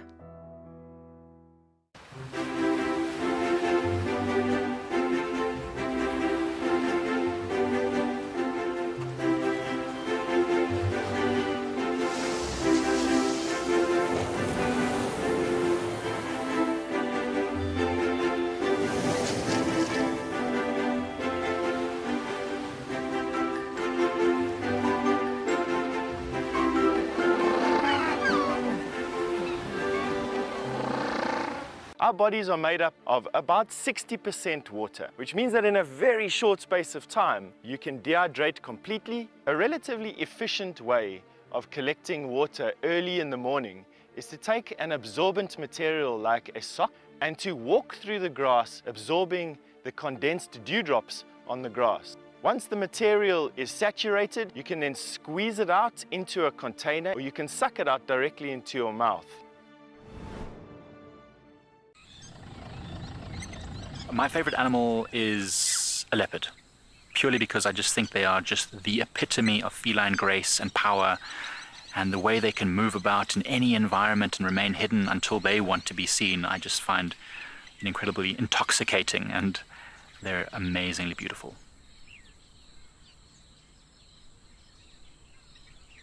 Catch up with the guides daily here on WildEarth.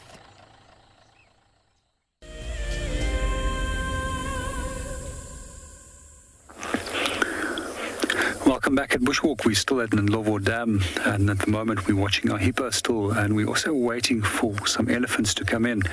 We heard some distant branches breaking as well as trumpeting from elephants, and I really hope that they're going to make their way over here. One of the things that I really love about elephants is when they do approach water, is that they do it at an accelerated speed and with a lot of excitement, and it's such an amazing thing to always see.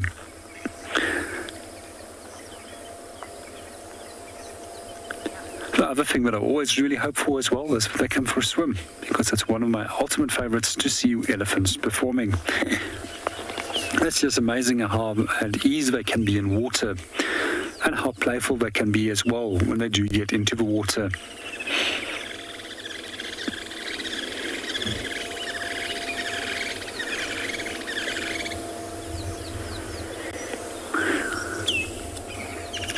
Some of the calls that you might hear from the birds in the background, that's woodland kingfishers, and they've just been back since the 16th of this month.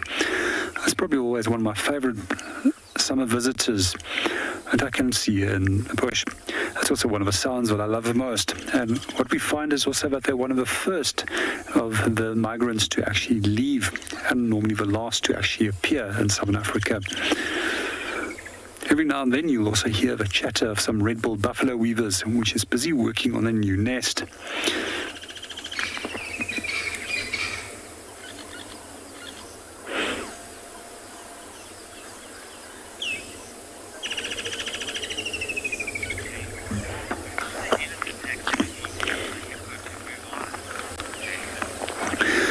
Good afternoon, Jason, and welcome to the show. And with regards to your question, if it will lead to him moving on, it's very likely, because that's what happened some 5-6 months ago, is that there was so much pressure on this poor hippopotamus from elephants coming into the water, pushing him on, that he just eventually said, okay, that's much safer, let's go. And what I suspect is that he's actually returned because there might be a more dominant bull that might have pushed him out of the area where he was previously.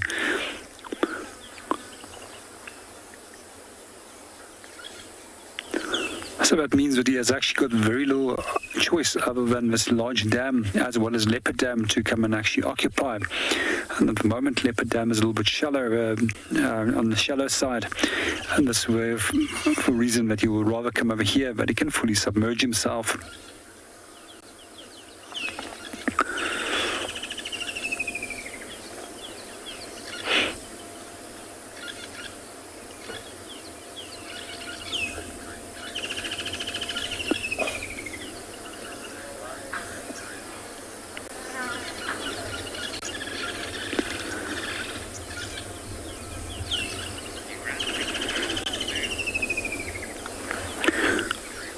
While we're waiting for our elephants to come in, let's go and see what Chris is up to.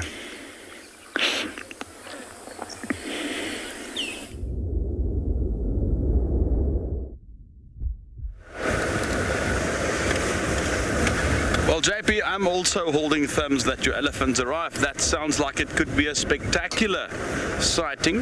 Now, our buffalo has just gone through the drainage line towards Central, so we're just heading around to intercept them on that side. They are looking to point towards Djuma Dam along this Mulwati drainage. And as soon as we get the next crossing, we'll go through. That's just finding one. So the very next crossing, it might only be the dam wall itself. And then we'll just continue south again from there on the eastern bank of the drainage to relocate the herd. I'm hoping that they are going to drink. We can see that they are looking for, a bit of relief in terms of the heat. I must say the temperatures dropped a touch. It's still very humid and hot, but it's a bit more manageable now. It's a bit of just a low pressure cell building to the northwest. At the moment, shouldn't really influence us. Might give us a bit of a lightning show in the distance, but that sort of covered the sun a little bit, and that dropped the temperature just a few degrees to bring us a bit of relief from the inferno.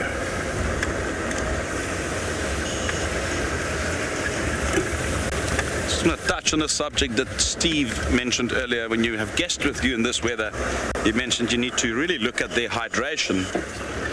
And I've seen many times where people who's not used to this, coming, let's say, from the northern hemisphere especially, coming out of their early winter into this, that change is severe. And if you're not climatized to this heat, you can dehydrate extremely quickly. And what I've also seen is people drinking a lot of water, more than enough, but not taking in enough electrolytes. So always remember that when it's hot like this, to make sure you get some potassium and sodium into the system somehow.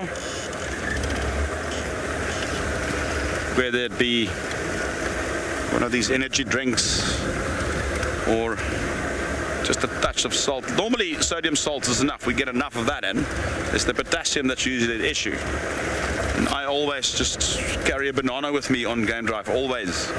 Very good source of potassium. So if you just keep on drinking water, you just dilute your salt levels. So you need to maintain your electrolytes with emphasis on the potassium.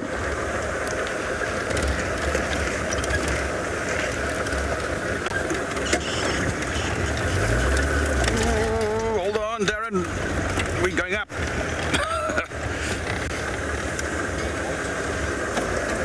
You right there. I'm still in the back. Yeah, I can hear him, so he's still there. I'll see if the camera stays in one spot. I know I've lost him along the way. Wendy is a rather bumpy ride. She's not the smoothest, but capable, I tell you that. She's gone into some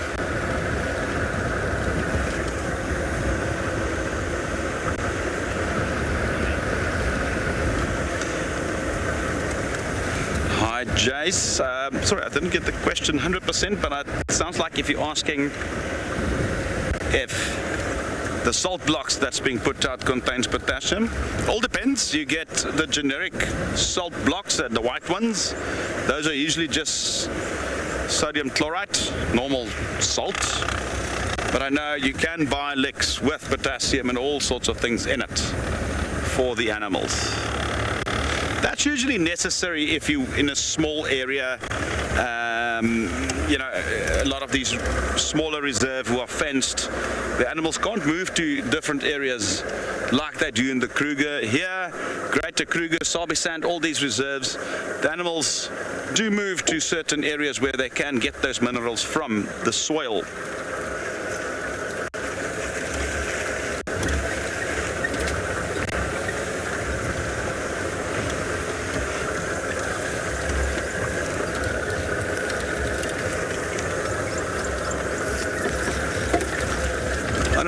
I feel like today is the leopard day, I tell you that. I don't know, I just have a feeling. As soon as the sun's down, we're gonna bump a leopard somewhere.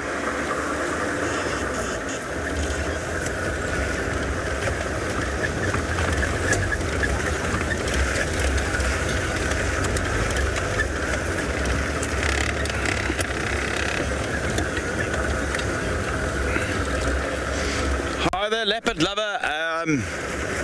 It's difficult to put an exact temperature to it. You know, it's hot. It's a hot afternoon. They are generally not going to want to move. Now that it's cooled down, they might. And again, it's the key word there is they might, not they would. I mean, we heard that Nyala alarming while we were with the buffalo, and that was most certainly, in my opinion, a leopard that was moving there. And so they do surprise us sometimes. I've seen leopards walk around in 48 degrees Celsius, which is normally weather where they'll just be like smack down in a drainage trying to stay cool. It all depends what drives them at that time. Food, maybe they're hungry, need to move. Maybe they've heard another leopard in their territory that they need to go and deal with. Perhaps it's a male that heard a female that's calling, that's in estrus. So It all depends at that particular time, but when we refer to these temperatures and generally what the animals will do, it mostly refers to what they do in general. But specifically with predators, that can change. They can do something totally different, purely because there might be a different driving factor behind their thought process at that particular time.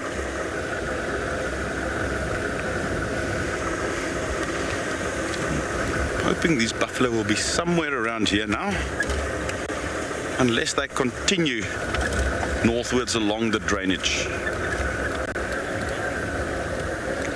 Right, let's go and see if we can find them again.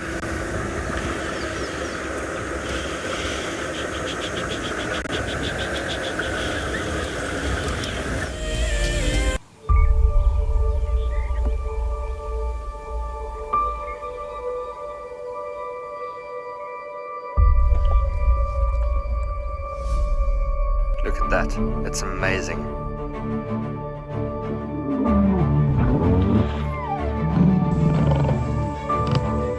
Wow, hey. And 5, 4, 3, 2, 1, live. Oh, that's cool. Just in there. And the black mamba's going up the tree and the mongoose is attacking it. He's gonna pounce again.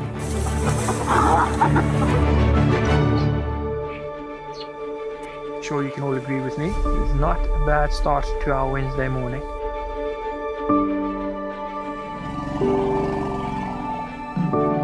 Something that I have never seen before in my entire life that you are now watching live.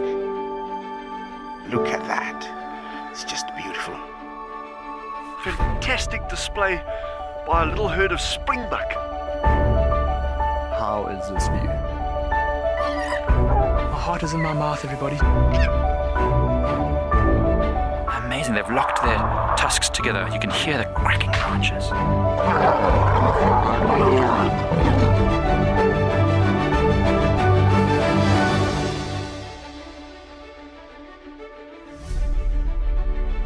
It is so incredible to spend this time so close to an African penguin, and it's completely unfazed by my presence whatsoever.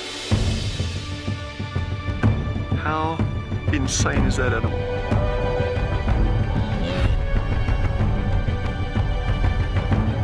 Amazing.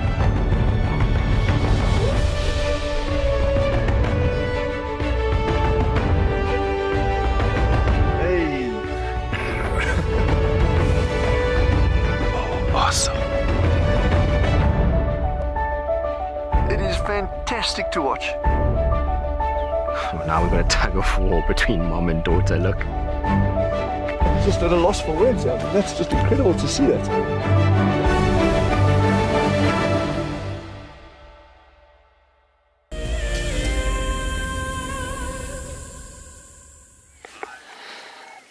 Well, welcome back to Djuma, where we've managed to find some beautiful clouds that have pulled in and finally obscured the sun for a moment. And we just thought we would show you this beauty, just allow you a couple of moments to just soak it all in.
Scary, amazing, wild dog, incredible, and leopard lover, beautiful. It is indeed.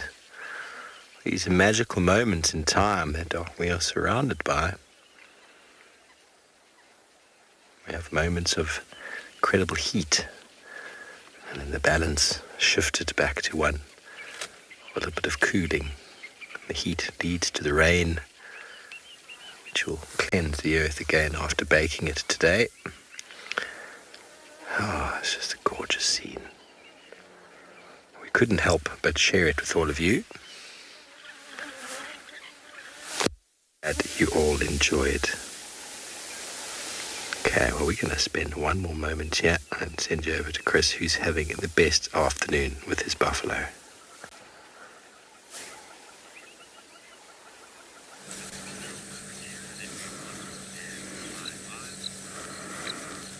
We caught up with the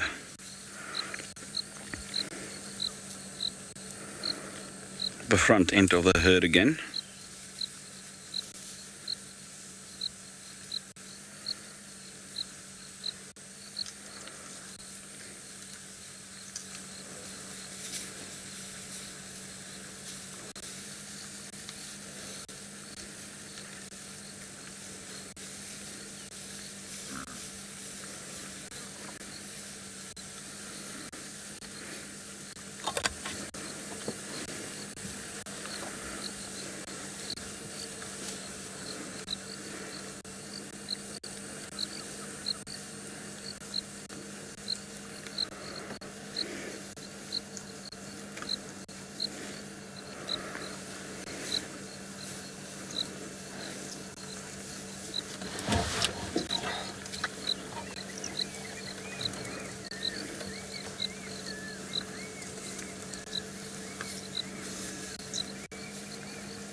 Somebody gives a nice little smack on the bum there.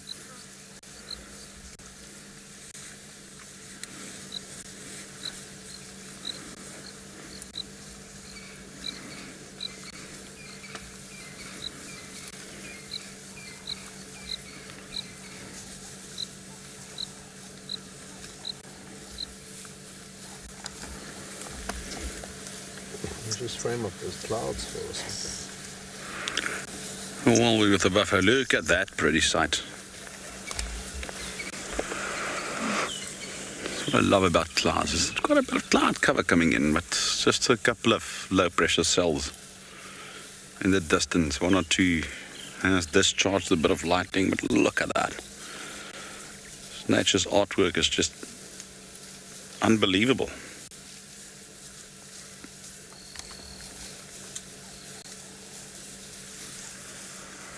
What I love is that you can hear them moving through the grass and how they eat and how they exhale.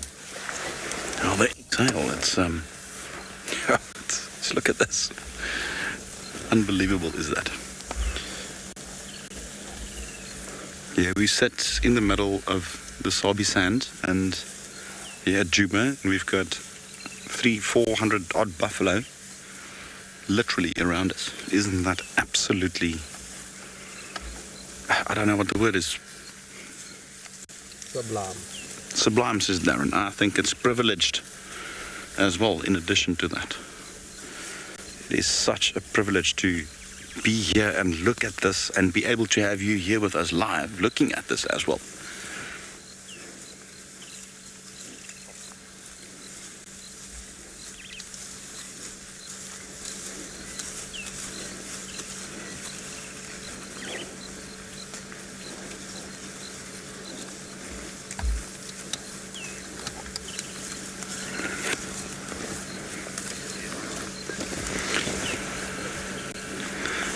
Hi there, Deborah. Normally not, but I will share a story with you. I was working in a reserve a little bit further north from here, and we were in one of these drainage lines viewing a leopard. Very thick sand, much thicker than we've got here. And we saw this big old Zagga boy on top of the embankment, and it came straight at the car, and very odd behavior, and I couldn't get away in time. Now my vehicle had a door, not like ours, it doesn't, and I saw it's going to connect the vehicle, and I literally jumped out onto the left-hand side of the vehicle, and he hit the door, and it literally bent the steering wheel. As well, the door caved in as such, and quick reaction saved me there. And that was a very odd thing that happened, but I've had other cases where they chased vehicles, but it's usually there's very, very old bulls, and usually if they're injured or something like that. And it's I mean, I can count on my one hand the instances that I know of where this happened. It does happen, but it is very rare for them to do that. A herd like this, you are very unlikely to have such aggression from them.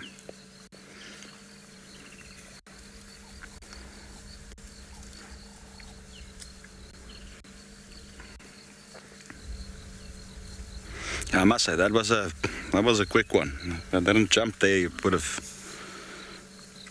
probably drilled that door into my thighs.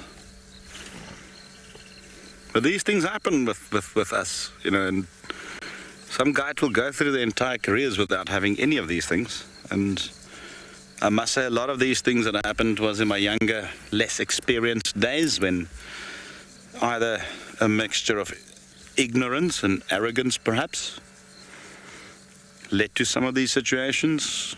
A lot of it was just sheer inexperience, and you learn from those things, and you seem to, as you grow more mature as a guide in terms of experience, you tend to identify early on where these situations develop, and you seem to get yourself far less into these tricky situations than early on.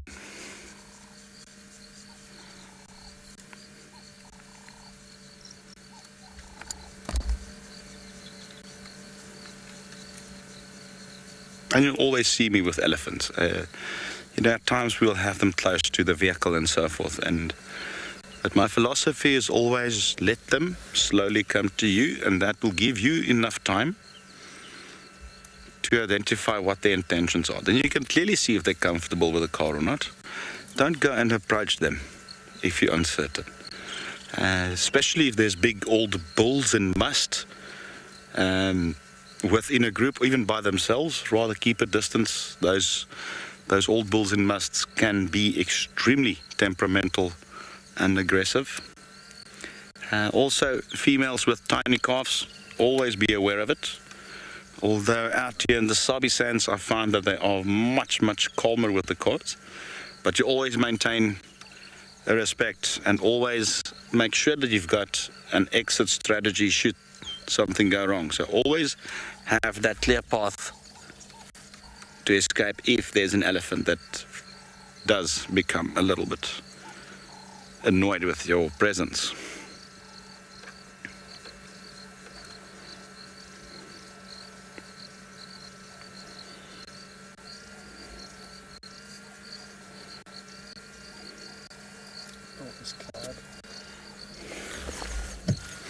These clouds are so beautiful.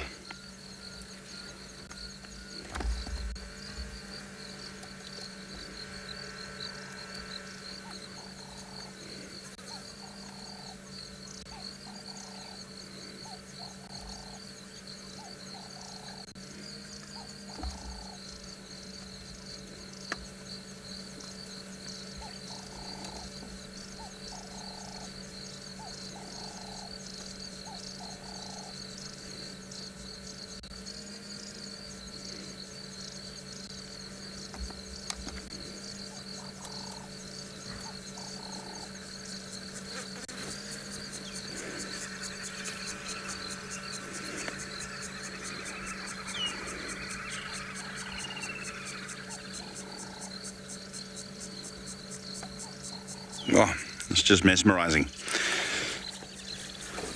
Let's get to the front of that buffalo herd again.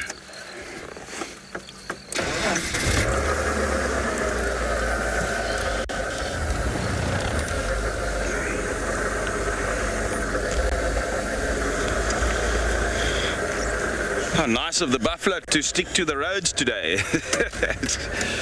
Don't have to bash off after them, and as you know, I always try and stay on the roads if I don't have to go off-road. So it's very nice that they are on the roads today.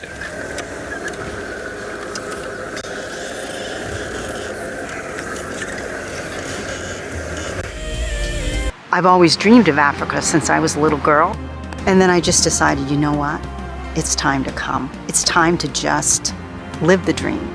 If you want to go on safari with a WildEarth guide, whilst honing your bush knowledge and of course featuring in one of our shows, then head over to our website. It is so exciting.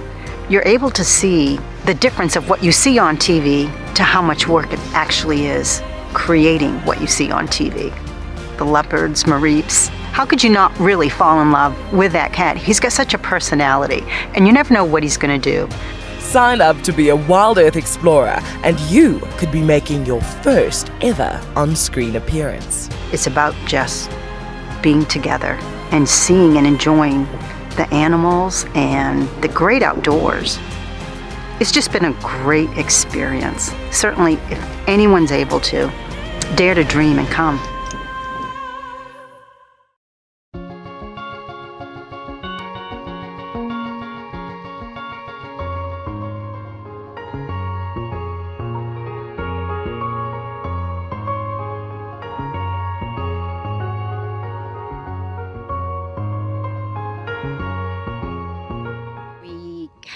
The lionesses, we had Darkman, of course, doing his best to protect them and to catch a buffalo for them for dinner. But unfortunately, as soon as the buffalo came along, he hot-tailed in the opposite direction. No, we're having a fabulous time, and it's really been magnificent so far. Thank you.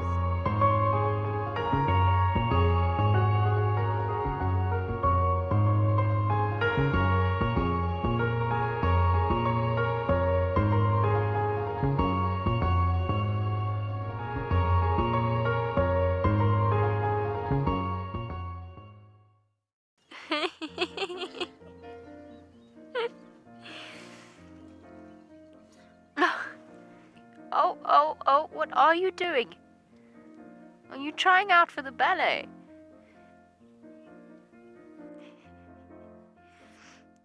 Now it's an itchy bottom. Up we get. Mom's coming. Everybody's moving off.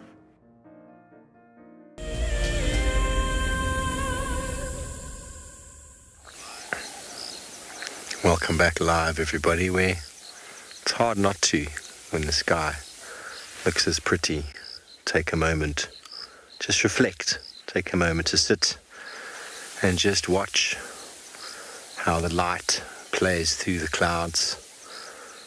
It's enough to stop you in your tracks. But these moments of beauty are around us all the time. We all start to become artists as we start to notice the colours, the different hues of blue and golden and so many different shades in between.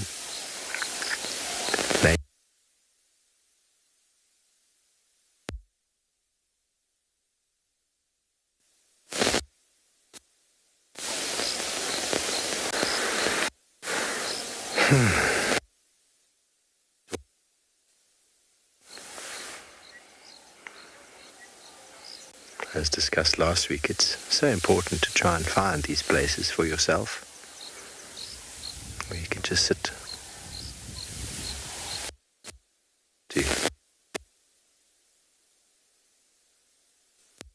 meditating as you're not reading, trying not to do anything, which is, I suppose, the hard part. Just be. Let nature speak to you.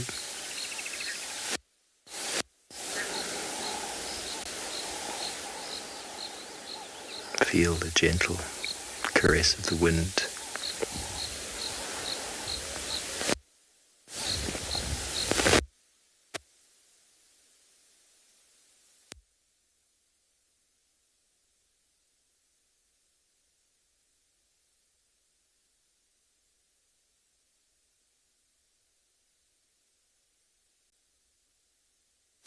It's a very human trait to put everything in a box. And although these moments are beautiful, sometimes just put away the camera, take it into your memory.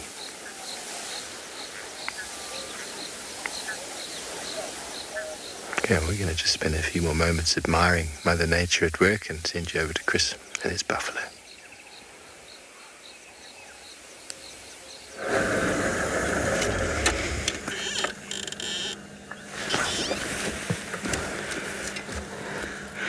It seems like we're right in the middle of them at the moment.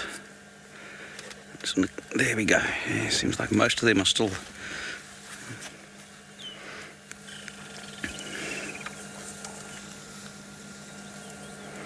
This cow to come and say hello to us.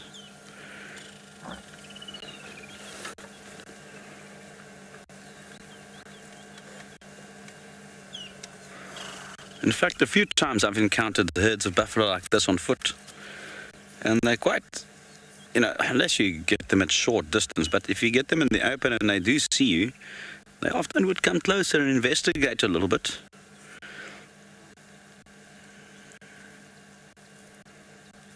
And then just barge off again.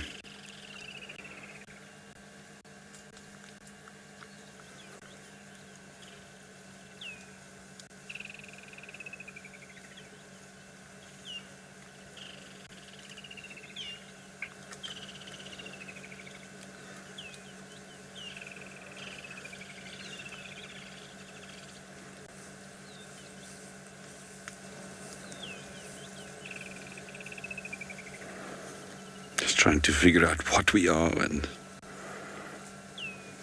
what are you smelling? Sunscreen?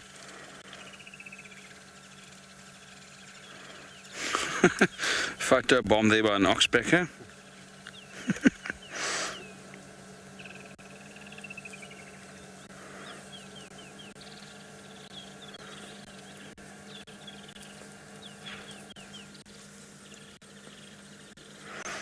I think they are going to the dam. They seem to be steadily going there.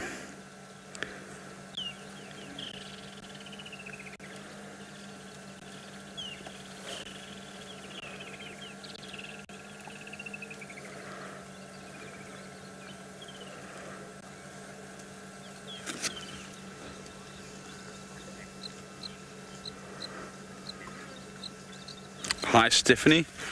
Just over 20. That's one time seen on one buffalo.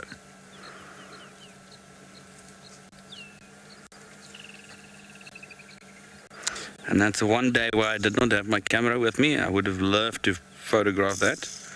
Let's see if we can see a yellow-billed Oxpecker. Sorry. And these are all red bills. Every now and then you'll see a little yellow bill in between, which is the rarer of the two in our area. They're actually quite pretty birds. And they're a close relative of starlings, in fact.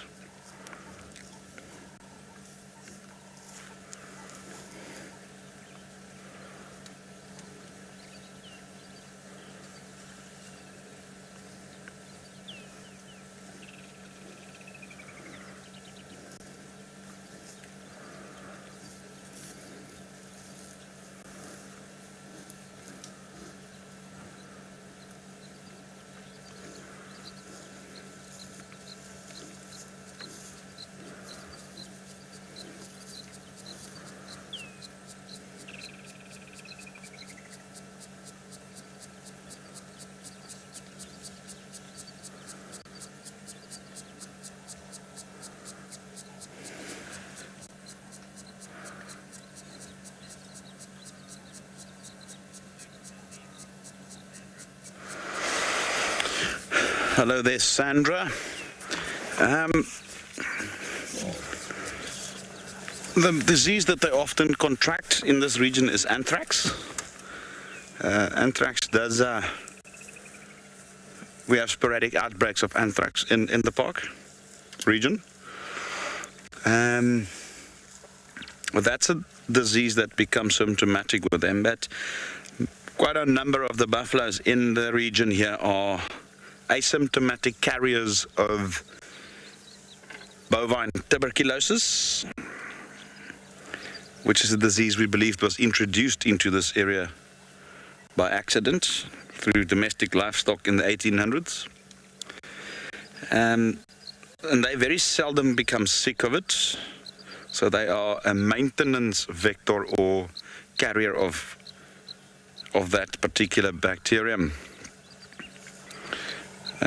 So they seldom get sick, but lions who feed on them will then contract tuberculosis.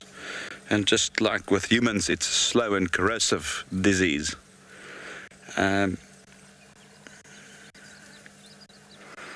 They could also be potentially carriers of brucellosis, again asymptomatic mostly, as well as corridor disease, which is another disease that's potentially transmittable to domestic livestock should they ever mix for some bizarre reason. And then very important, foot and mouth disease. They also, a lot of the buffalo within the park region are carriers of foot and mouth disease. And that's one of the reasons why we cannot use the Kruger population to repopulate areas outside of this area, further west into the country, in, you know, some national parks there where buffalo might not exist anymore, because we cannot move them because of foot and mouth disease and these other associated diseases. Well, let's go and see what Steve's about.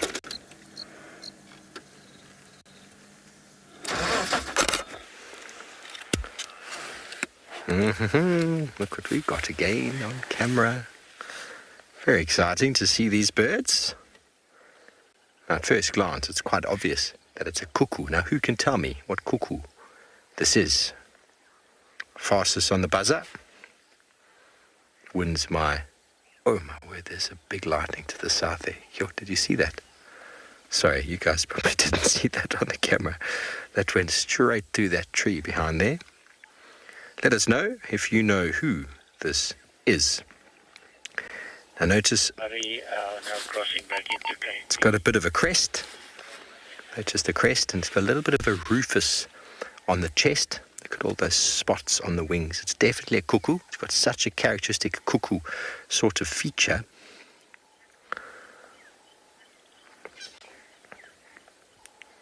Now there are three cuckoos we find here that have got that crest. One is the Valance, which is black and white with a streaky black chest. The other one is the Jacobin, which is a black and very white chest. And then you get this fellow. How exciting to see them again. Had them on a chitwa the other day, a youngster and the adult.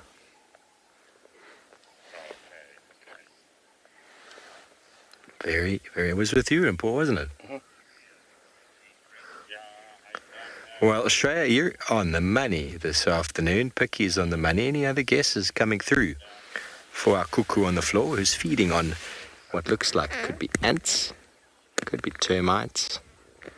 Cuckoos are well known for their feeding of caterpillars. Look at that. Hello. I've got one. That's a caterpillar right there. How tasty, yummy, yum.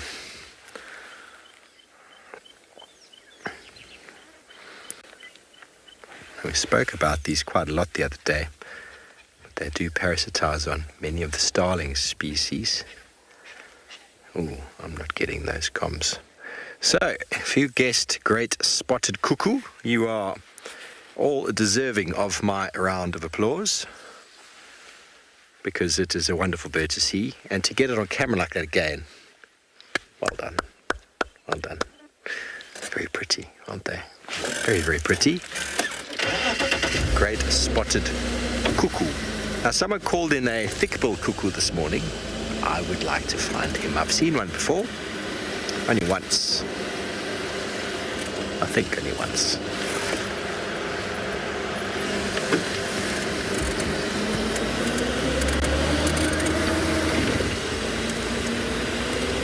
There is a huge storm arriving from the southeast, and there is a big storm towards Prideland. So we're just going to keep monitoring this situation. As we were looking at that cuckoo, this lightning strike through the trees there gave me a little bit of a jolt. I suppose that's what electricity does. Gives you a jolt.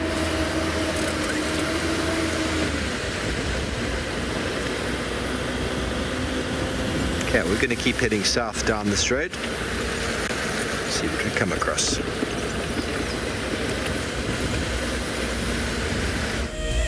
Hello everyone, my name is JP. I'm one of your Wild Earth eco-training bushwalk guides. So for many years you've been watching Wild Earth directly from your laptop or computer. However, now you can watch it directly from your connected TV, your Apple TV, or from your Roku box. And if you are like me, always busy, you can now download the Wild Earth app and view it directly from your mobile phone. Staying one step ahead is the key to survival out in the African wild. And now you can stay in front of the pack with a Wild Earth weekly newsletter. Sign up to be a Wild Earth explorer and you will get exclusive behind-the-scenes stories about your favorite guides and camera operators. Information about our upcoming plans and projects will be delivered to your inbox every week before anyone else. And you can hone your guiding skills by taking part in our Identify Me nature quizzes. Wild Earth Explorers, it's in your nature. Okay, this is like a proper wrestling match. Oh, I threw him backwards. Big bite. Look at that. He's actually bit him right in the face. Oh my goodness. Dwayne the Frog Johnson versus Stone Cold Steve Frogston. Oh, look how they puff their body up to make themselves look larger. Oh, look at that suplex knockout. This is one of the most exciting sightings I've had in a long time.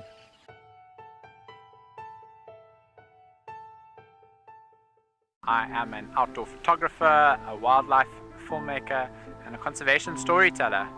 Penguin Beach is going to offer us this really unique opportunity to watch and pick up on the smallest of details in the penguins' lives. It's going to allow us the time to really get to know these penguins well, get to know their story, and get to interpret the little finer details and share that with you with a live TV show and get you to fall in love with penguins. The bushwalk feed allows the camera person some creative license. This is my favorite style of shooting. You have to be mentally and physically prepared. You're shooting handheld in some very strange and contorted positions, always with a straight back, often in the squat position, low to the ground. The creativity comes down to the relationship and sync you have with your presenter. The more you understand each other, the more you'll be able to tell the story seamlessly.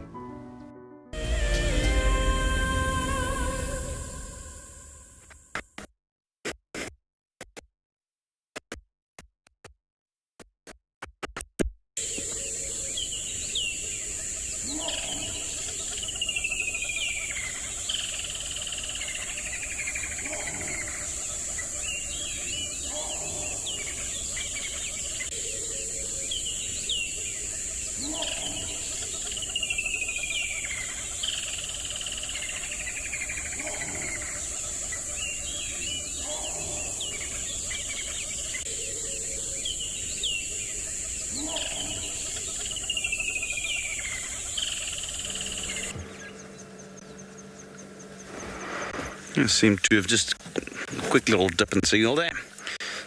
But we're back. Now, it looks like at one stage they were pointing straight towards the dam. And now it looks like they're spreading out again a bit more north and east, which is rather interesting. So in that case, we'll stick with them for a little bit longer, but probably if they're not going to go to the waterhole, we'll, in all likeliness, eventually move off, because I want to try and use this time when it starts cooling down, to perhaps try and find a leopard. I'm going to go back to that area where we had that nyala alarming. Probably another 10 minutes or so with the buff, and then we'll start working that areas, you know, with the temperature drop and so forth, hoping that those cat will start moving.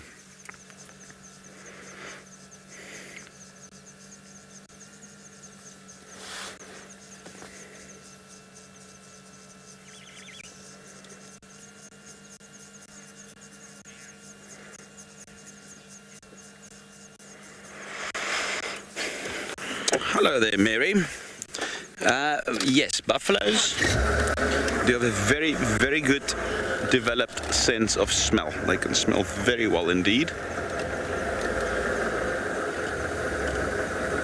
I mean, you saw those big nostrils that we had earlier when that close up. Their hearing's also very good, and this sight is good.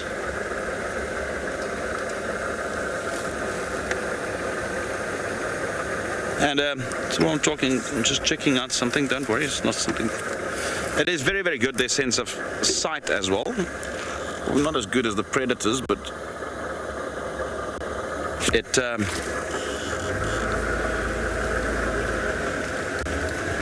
still relatively good compared to ours.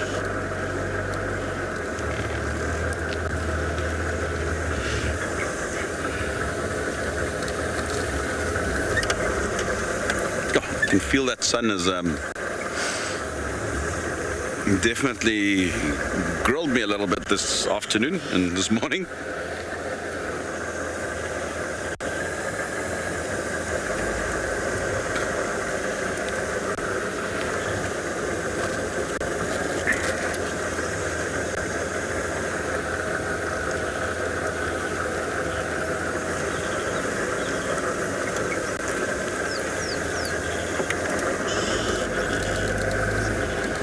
Hi there, Anushka. You must know why buffalo dung is so runny compared to elephant dung. Now, okay, firstly, buffaloes are ruminants and they eat almost entirely grass. In some areas they will supplement it with leaves. However, they chew it very, very fine because remember it gets a second pass. And so it goes into the main stomach. And those bits that are not properly chewed, will not absorb a lot of water and will float, and they'll ruminate or chew the cud. It will come back into the mouth. They'll chew it again, and it will go back. So if you look at the consistency, and it would have been amazing if I could get out now, but the buffalo will run away. It's very fine little fibers of grass and potentially some leaves in there. Elephants don't chew their food as finely. It only goes into the stomach and then straight from there to the rest of the digestive system. Elephants don't ruminate. So, therefore, you'll find a lot more fiber in there. It absorbs the water less efficient, so the whole solids come out and it stays intact. Now, buffalo, there's a lot more water that's absorbed in those small fibers. It's part of their digestive system. They obviously drink a lot of water as well, and therefore it's a lot more runny. Having said that, this time of the year, the dung of buffalo is very runny. And you can see this green grass in the foreground. Everything is green now, especially the grass. The grass contains a lot of moisture as well now. So they, in addition to the water they drink, there's a lot more fluids as well in this grass, and therefore it's a lot more runny. You'll find in the drier periods, it is more like the traditional cow pie. Still a lot more runnier than that of elephants, but a little bit more intact, more like a cow pie. Now it's just very sloppy. It's like slush.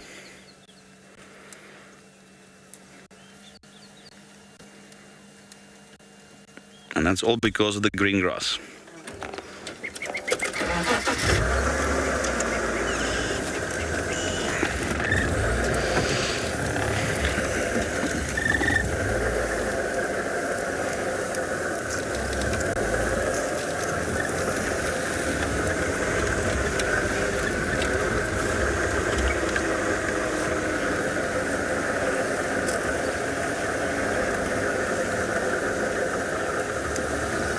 Renata. So no, if animals will also avoid being close to water during a storm. It all depends on the severity of the storm and the body of water. Generally speaking, if there's severe weather on the way, that most animals tend to move to higher ground. I've seen that happen in a lot of cases, so I assume they would. Sort of that instinct. Let's get onto higher, drier area. Terra firma.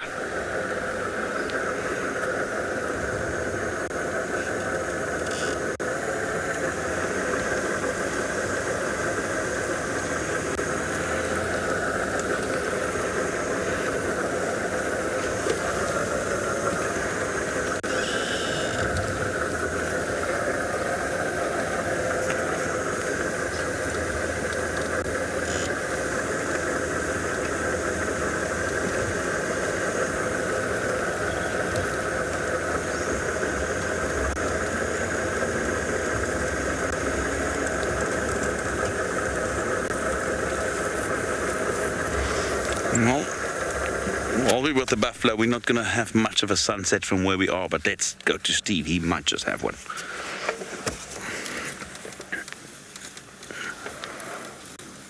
Maybe you don't. Confirm where you off your mom here. The way it was. Well, a beautiful evening. Hope we've sorted out our little sound issues from before. There is two storms, one in the north that seems to be slowly peeling towards us, and one in the south that seems to be slowly peeling towards us as well. So we're going to just be navigating the storm like good captains at the seas with our sails. There is where Pridelands is. A bit of a downpour deluge happening over there. But here in the west, beautiful orange.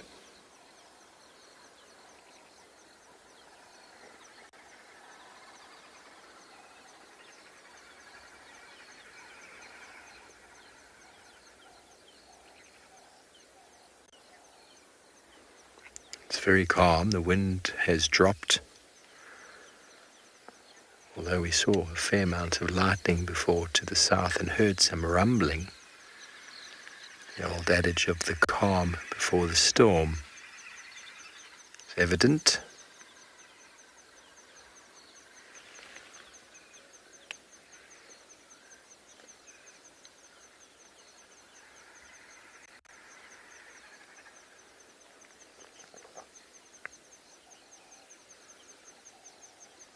That sun going to poke out of the clouds one more time.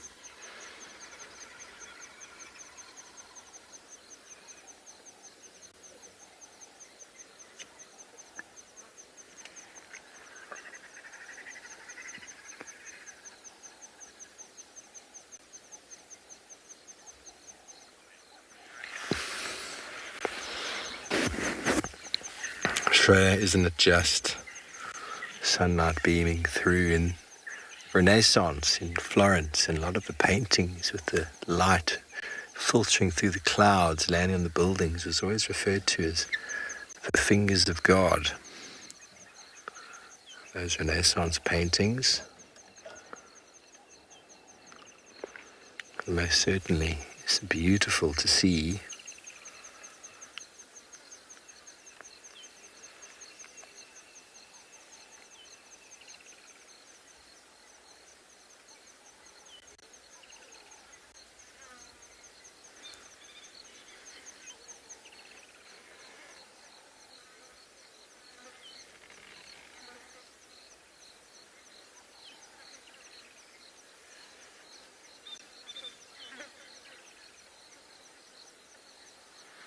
Almost the stillness feels as if the animals and birds are preparing themselves for an assault from the heavens. These summer storms are very commonplace. They bring with them chaos but leave behind life. This entire system benefiting thriving off of these thunderstorms in the summer, without which it would be a very different system altogether.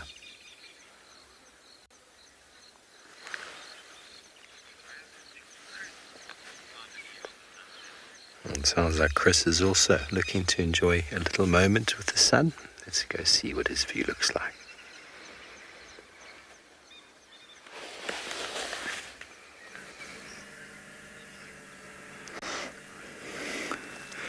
Well, I can tell you one thing.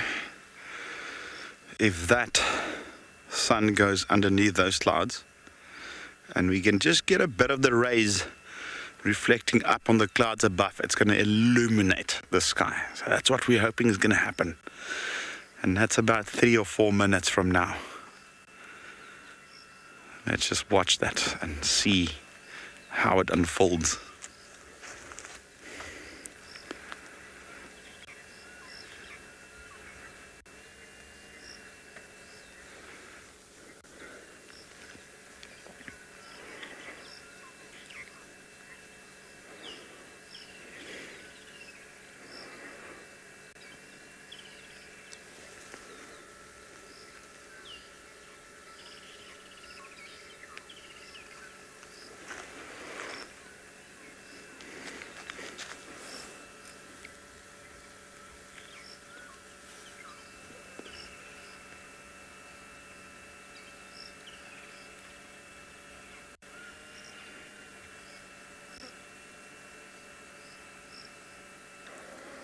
And that storm in the south has definitely got a bit of lightning going. And I tell you, as soon as it's dark, we're going to have some incredible fireworks. Interesting, there was no real rain forecast for today. And this looks like there might just be a bit of thunderstorms tonight.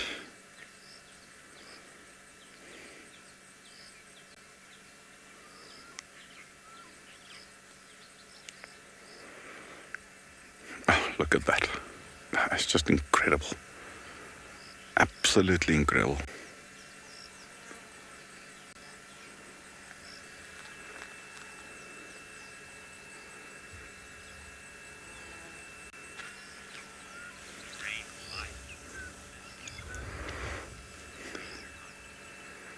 Hi there, Range Light. Yes, isn't this so beautiful?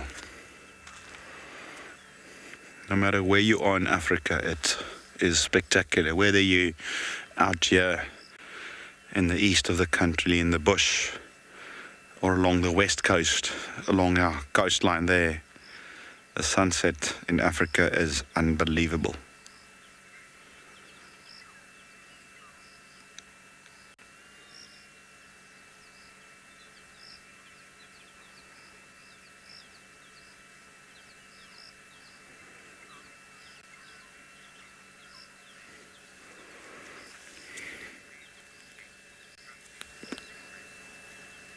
Hi there, Red Bull. Red Bull says it looks like a volcano, just less destructive. At least from where we are, yes. If you think about it, the sun is a massive nuclear bomb, about 1,000 times larger than Earth. We're just far enough for it to work for us. Yes, but I get that. That is exactly what it looks like.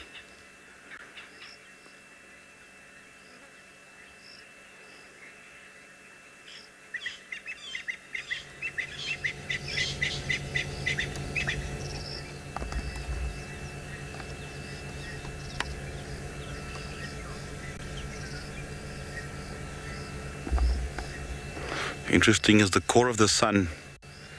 It's over 15 million degrees Celsius. And if we were to take just a match head of that, and I put it right in between me and Darren, I wonder, what do you think would happen with us and Wendy? Well, we burn forces, but... Yeah, not only will we burn, but we will instantly vaporize from that heat. Now imagine that's only a match head. And so will everything a kilometer radius around it.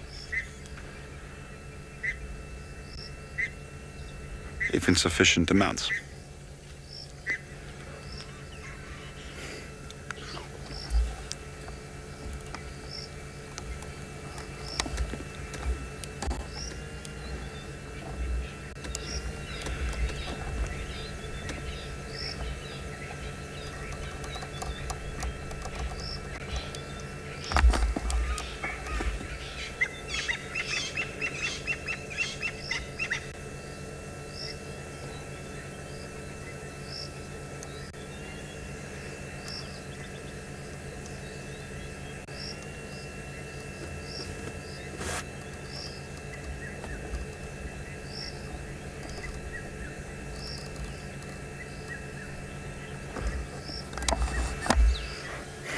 Also you can hear the evening chorus of the birds as well.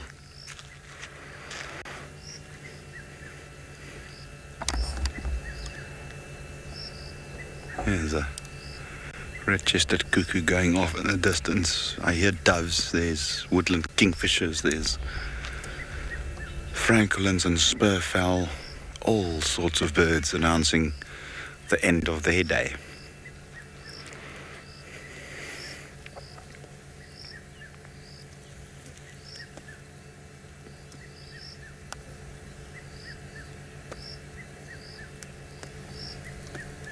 Is that raindrops? Yeah. Well, there's barely a cloud above us. Oh, here we go.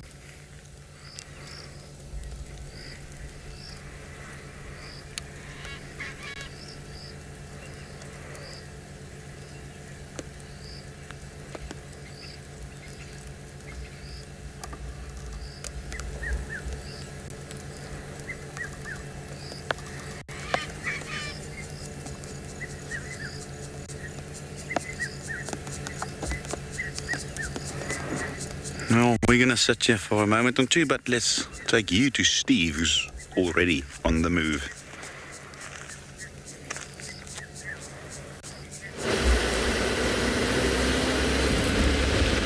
Raindrops have fallen on Chris's head. Not our head yet, but we are paying attention to the storm as it's building. Those first initial drops will start with the wind. The wind will blow them in.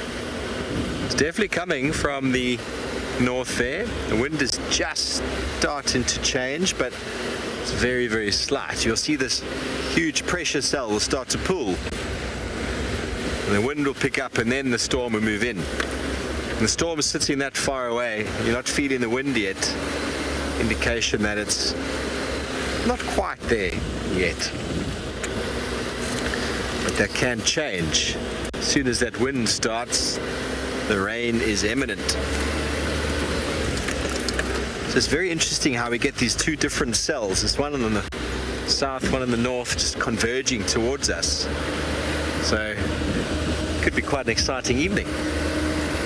Some of you enjoy thunderstorms, some don't. I absolutely love them. Love them. Last year, a thunderstorm hit us in Djuma that was right on top. You know, when the lightning, everything goes bright and all your hair stands up. And it's basically hit the building next to you. Oh, everything just, oh, there come the little drops I can feel. Which direction are they coming from? They can come from very far when they're very high up. Nice big fat drops. 1 or 2, 3.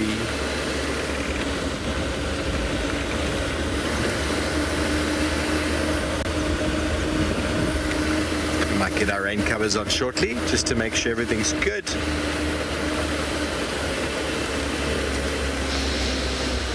Anushka, well, I think I detailed this the other day, but let's do so again. We can tell that the storms are coming. We can see them. We can feel that rise in atmospheric. It's been really hot today, really sticky, and then suddenly it just starts to shift. You can feel the barometric pressures changing, the coolness, the wind, and for survival, animals have to, predict these things. They have to be aware that a storm could potentially come and could find them away from wherever it is they find themselves quite safe. So they've got to be aware to that. Decision time. Are we going to go that way? Or we're going to go that way? And Paul, how are you feeling? And Paul are doing a little bit of a 50-50 this afternoon. I'm thinking straight, eh? You also. We're getting that little tingly sensation of what shall we find down this road? So many birds have actually barometric readings in their brain or in their body. Somehow they're able to pick up on barometric pressure. They've got to for survival, for flight. As I said the other day, any pilot or any plane has got these calibrations, these measurements, these instruments inside the cockpit so as to prevent the plane going into hectic weather. Because if you do go into hectic weather, well, it's going to stall and you're going to crash, and that's going to happen to birds too. So you'll often see many of our herbivore animals will find a nice dry patch to lie down just before it rains. You kind of see that. I think in the UK the animals are quite confused. They're just sitting down all the time. They're not quite sure if it's going to rain or not. But in South Africa, very much so. You'll see livestock. They know the rain's coming. They find a nice dry patch, tuck themselves in and just get ready to wait it out. These afternoon storms can be quite dramatic and quite short, and then they leave. But then you do get storms that last for days. There's nothing to be done for that, about just getting wet.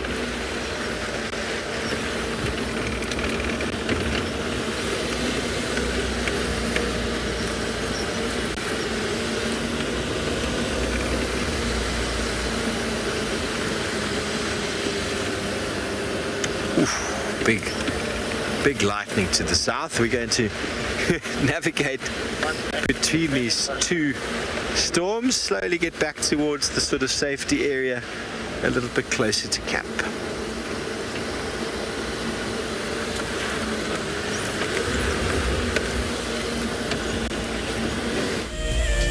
Calling all birders, twitchers, and bird lovers. Popularity in bird watching has taken flight. Together with BirdLife South Africa, WildEarth is celebrating these delightful creatures with a birding competition. Keep your notebooks handy and your binos polished. On the 27th of November during the Sunset Drive, the big day will commence. The first to reach 25 birds will be crowned the ultimate twitcher. Catch all the avian action only on WildEarth.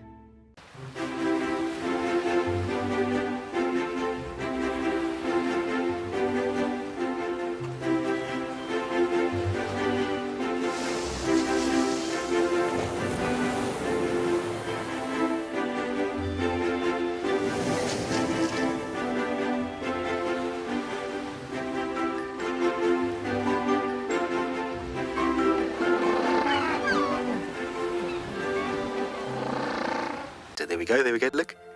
All three in one frame. Look at that. Isn't that cool? Oh, that is so special. That is exactly what we had been hoping for, is all three of them to come together and make the perfect little family portrait.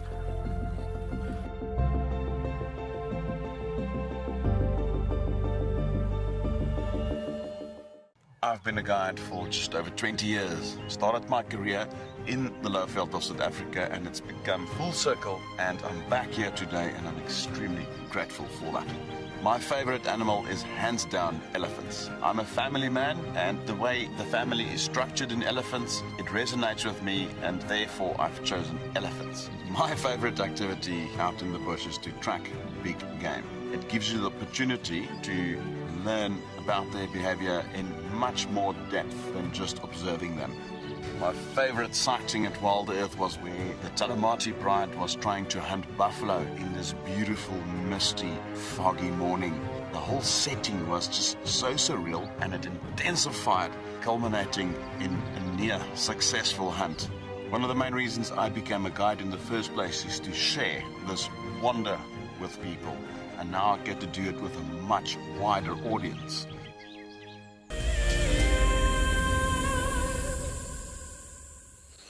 Look at this pressure cell pulling in from the south. You can actually see why it's called the cell. You can sort of see that circular arc of cloud that's forming. It's almost like a mini hurricane, although it doesn't have that much energy. It is definitely huge amounts of energy that's been building, and it's laden with water. Now, in the middle, where you'd expect the spiral to be, is where the electricity is happening, and we might in a moment see it again. Sort of just over here. There we go. Ah, wow, incredible. Whew. Now that is nature. That is wild, wild nature at its best. Creation of all life.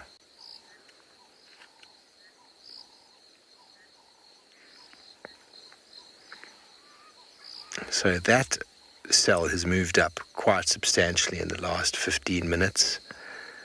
It's probably the one that was pushing the raindrops towards us. And look at those lightning strikes. Starting to drop rain all through that cell. So just as we've sat here, it's creeped up on us a bit more. So we're going to move on from here and head slowly back towards the safeties of camp in case that lightning storm decides to smash down on our heads and cause a little bit of a safety risk. We are a little bit out. It's still a distance away, but it can pull in quite quickly, so it'll be better if we are a little bit closer. Wow. Only we could learn how to harness that energy. Wouldn't that be something?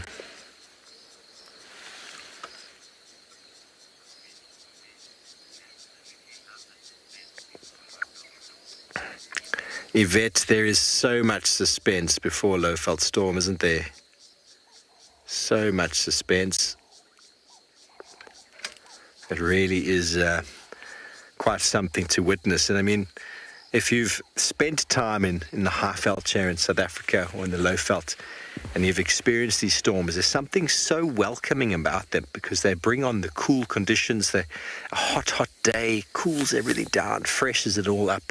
It's short, it's brief, doesn't last very long, and it scares the life out of friends who come from elsewhere. They think everything is about to die. They think they're going to die. So it is quite frightening for many people, but it is okay. It is okay. But you see, oh wow, yeah, okay, it's time to go. That was a big one. That was a big one. That was blinding. Did you see that one, Paul? Yo, it was almost. That was quite something.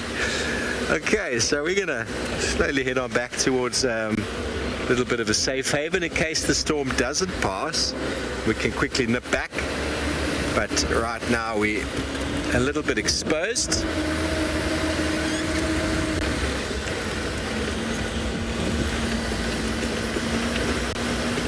Feel the temperature's just shifted completely now. It's gone from humid to cool. Tracy, I've tried, but the storm really just turns everything on its head.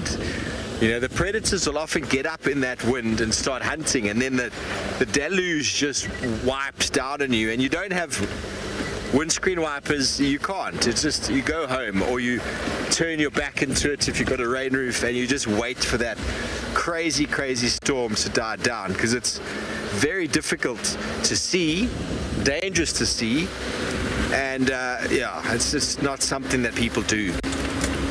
It's not something that people do, because when that storm hits, hits quite hard. But yes, the predators do often get quite active in a storm. The wind is there.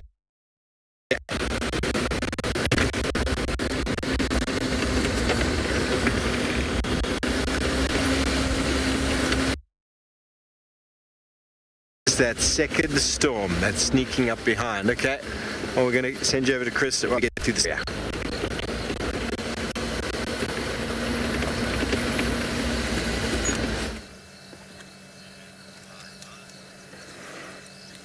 Now we are now, just to give you an idea, a little bit further away from the storm than Steve, but still, look at that. That's coming. That's coming, and quickly. And we are actually quite close to camp. We're right here at Djuma Dam Wall.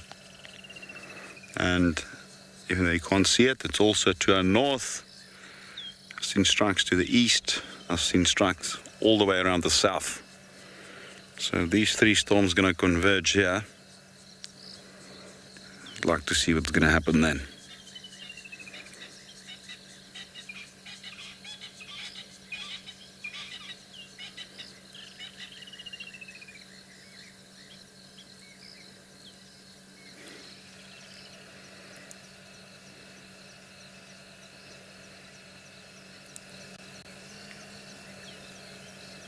Ja.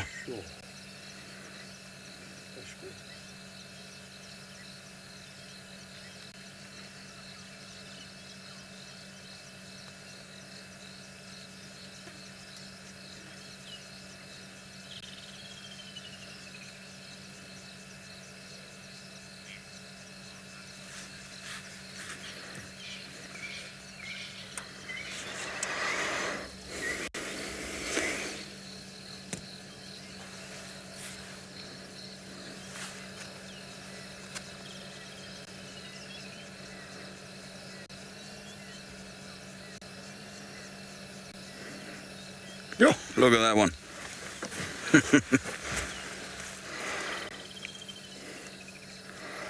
Interesting to think that when you get air to ground lightning like that, and that lightning bolt is about 22 centimeters in diameter on a big strike like that, and it heats up the air immediately around that channel to about 22,000 degrees Celsius. And that's because the air can't expand quick enough. It creates that shock wave, and that's what you hear as that clap when lightning strikes.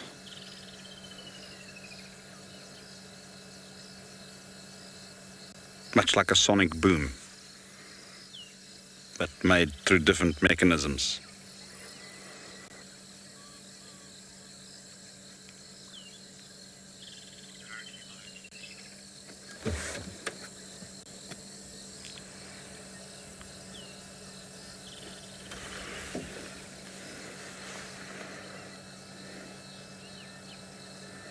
Yeah, it's also coming around us more to the south-southeast as well.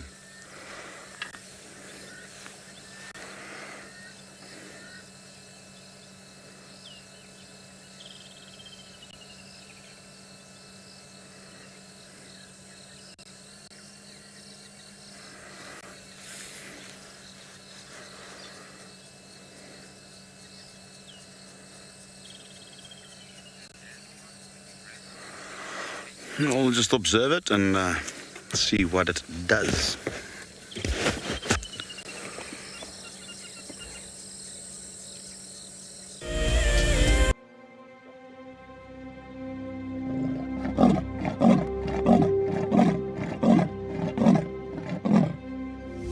Yeah, Tingana.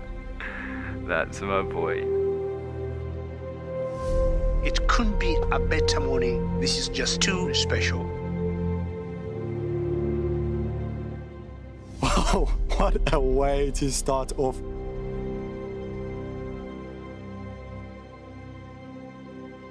Bright colors, and it attracts the insect to the flower, which is exactly what we're watching right now. This is so exciting.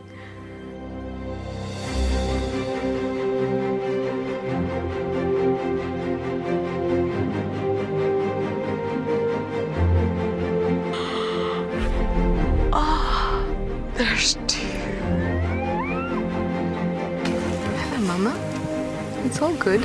Hi. Hi.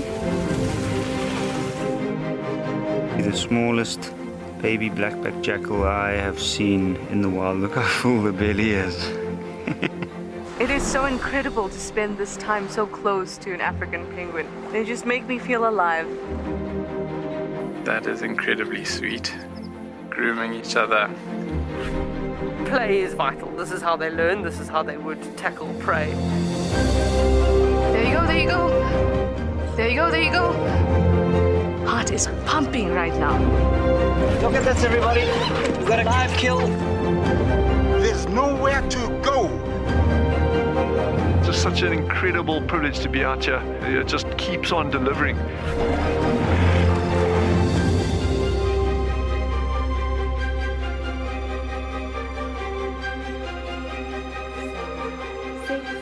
Five, 4, 3, 2, 1. Live.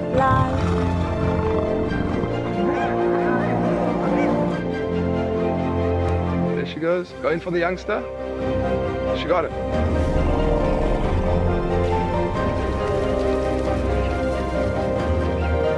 That's what I'm talking about. Look at that. It is insanely good footage.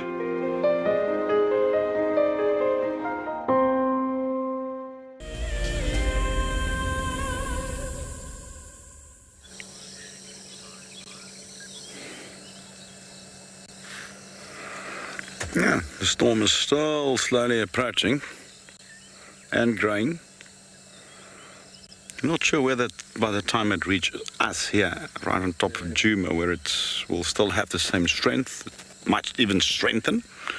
You never know. These things have a mind of their own. Here's a small cell developing around above us at the moment, although quite flat and not really at the moment looking like much. But it could, when this particular cell meets up with this one, it might become a slightly stronger supercell, and that could result in more rain and lightning. I'm very intrigued by weather. And yeah, no, there's some lightning coming very close to us now.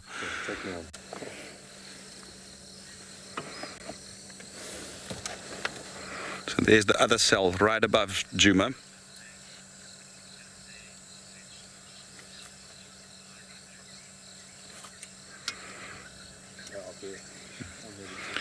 So you can see this one is right above Djuma. Literally you can see Djuma's lights there. And I think we need to make our way close to camp. We are close, but there we go. Take me yeah. Take me home. All right, let's go. And we'll assess it right when we're at camp. But that is getting very close for comfort.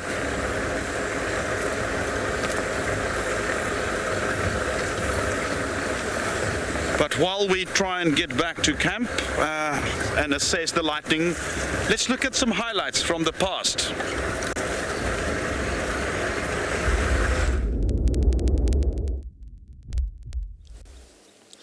Look at this little.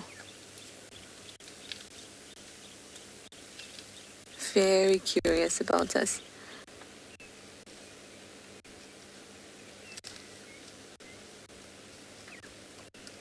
Hi, good morning. Hi. Hi. It's about 4 meters from the car. We're standing further away and then it came running through. I'll need to stop and feed right here.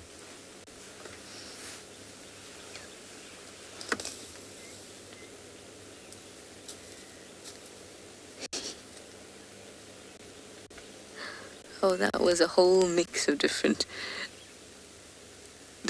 herbs and grasses. You'll find that the youngsters are not very choosy about what they eat.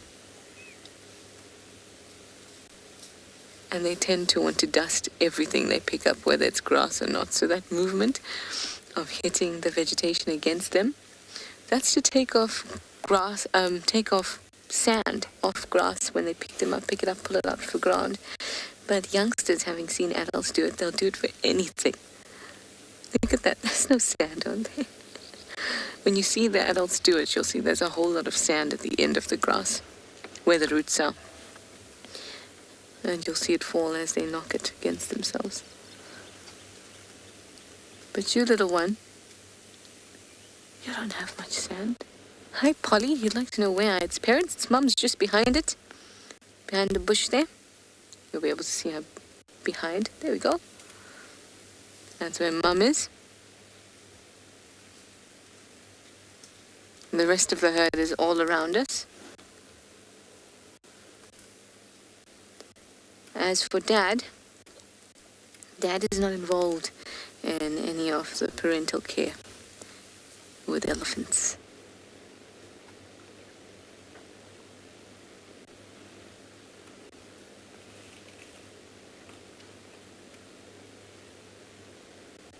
Look how its ears are tucked against it, making sure to keep those big blood vessels that are behind the ears close to the body. Close to the body to keep it nice and warm. Make sure no extra heat is getting dissipated in that way. It wants to keep all the heat against itself to make sure they can stay nice and warm. Hi, Dorothy. You'd like to know if this is a male baby or a female? I actually can't see at the moment, Dorothy. So with youngsters, the easiest way to tell is to just look behind its back legs. Otherwise it can be quite difficult. You can get an idea from their behavior. Like this one did try to give us a bit of did this kind of trumpet. And mostly you'll find it's young males that will display more often than females. Run up to the car, try and mock charge and trumpet. But this one was kind of in between. It trumpeted, hi,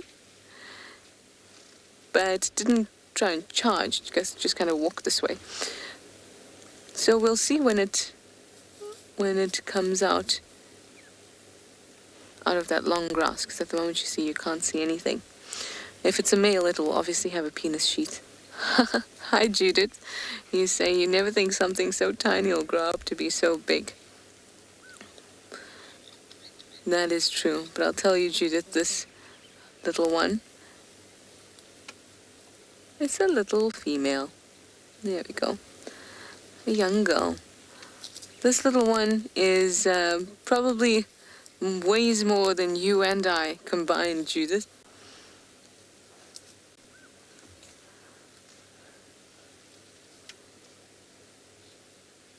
It's probably about 250 kgs. So let's head a little bit forward. Hopefully they'll end up at Treehouse Dam. They're kind of all spread out in this area.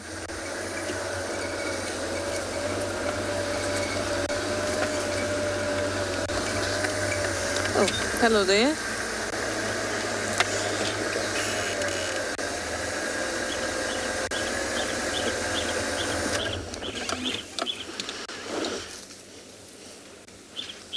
They're right next to the road and very, very chilled out.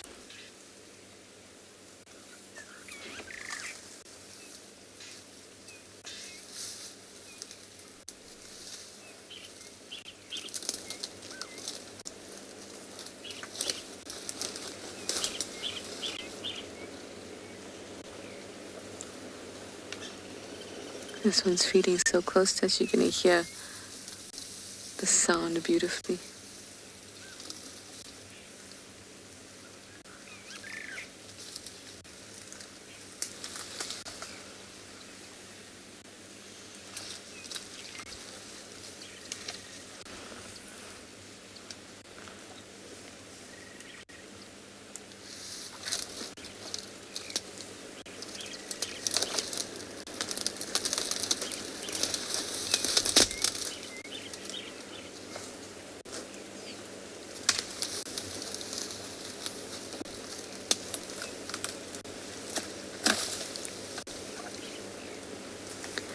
See how they pull with their trunk and then slot their tusk between the trunk and the piece of vegetation, and they use that leverage to break whatever they wanted to pull off the tree.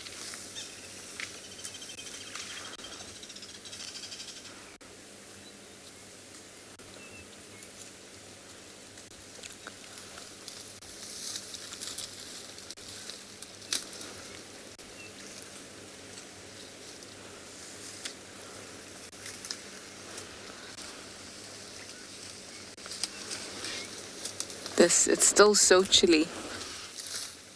Our lens is getting fogged up quite a bit.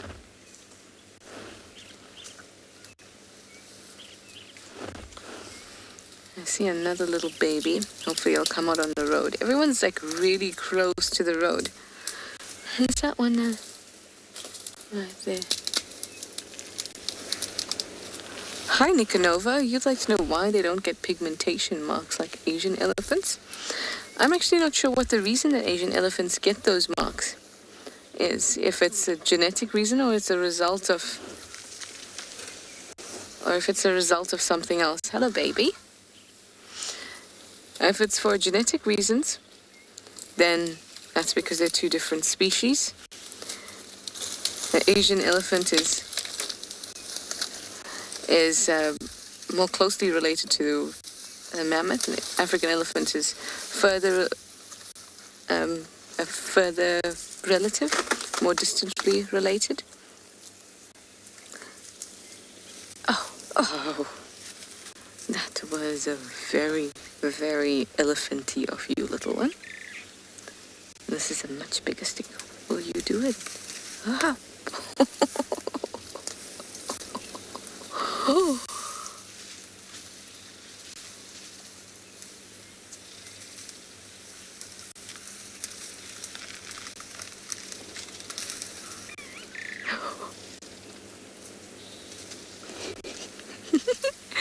Oh, this is too entertaining.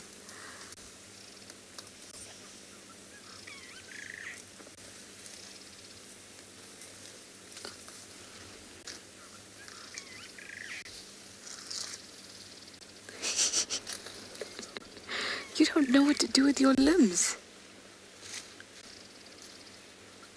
They're just all over the place.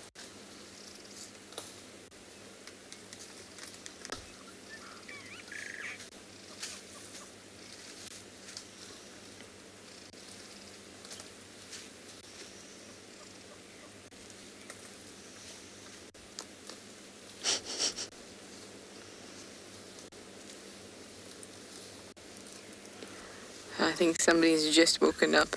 You're a bit wobbly. This one's about a year old.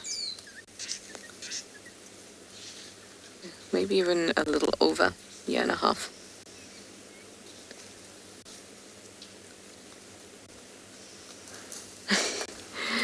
Matthews, you say cheeky little one? Certainly cheeky. Matthews, it's best when you see them together, a couple cheeky ones together. They know how to egg themselves on, or each other, and then they all get very, very cute, very brave, and come at you one at a time, and then run away as promptly as they arrived at your vehicle.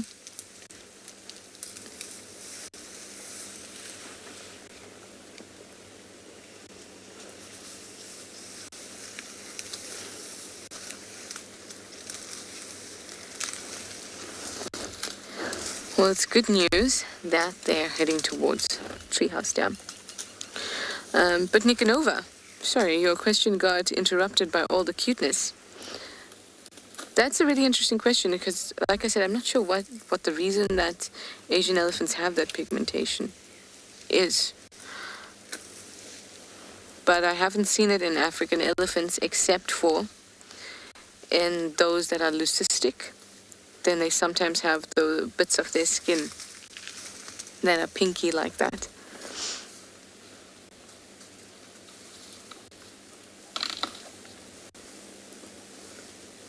It obviously has to do with the availability of the different melanins in their skin, but I don't know why one is adapted to having that and one has not.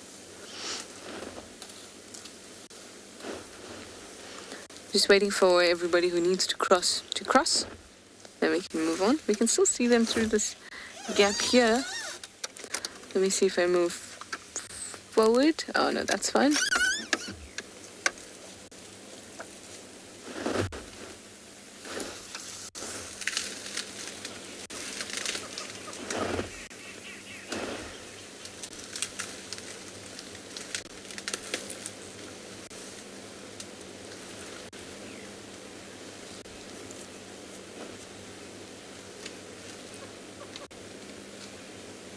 There's our lens getting all fogged up again.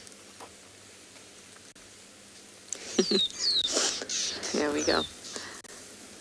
I'm so glad to have found these elephants. I'm going to be spending as much time as I can with them, and hopefully they'll get to the dam and we'll be able to get a good view of them there too.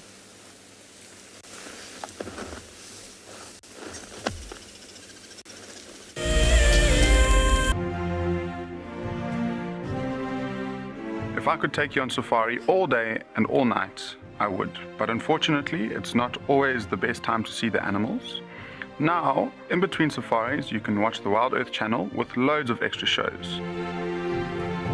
If you have a connected television, Apple TV or Roku box, then download the WildEarth app, and if not, then just find it on the App Store on your phone.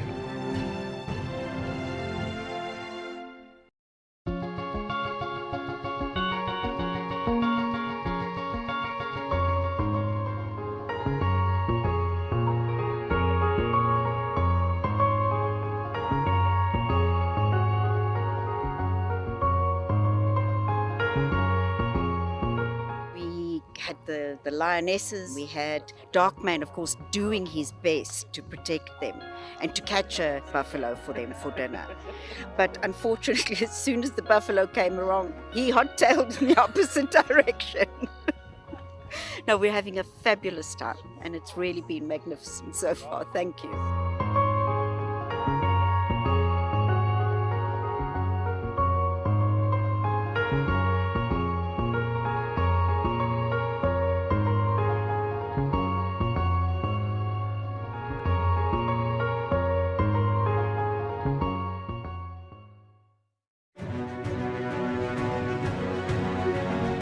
Hello, boy. You are a monster. And he's coming right up to us. Hello, boy. Oh, settle down. Settle down. He is very, very close. He's pushing his trunk against the car. You can feel the car moving. Hey, hey, hey, hey. Stop that. Expect the unexpected here on WildEarth daily. I got into wildlife filmmaking because of a passion for nature and a notion that I could make a difference. Helping others fall in love with nature brings meaning to what I do. It's also a lot of fun. A couple of times per week, we receive some very heartfelt messages from viewers telling us about how WildEarth has made a difference in their life, whether it's helped them through a difficult period or simply helped them to reconnect with nature. I think that's why we do what we do. I mean, their nostrils must be just filled with sand. And their mouth. It doesn't look too comfortable. I mean, the front leg was below the entire body. Oh,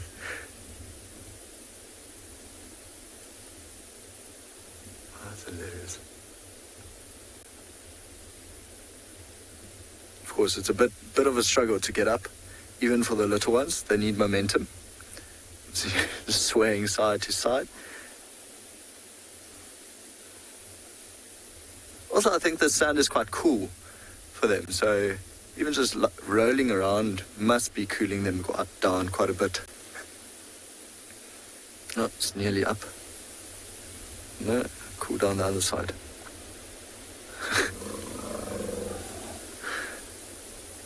Oh.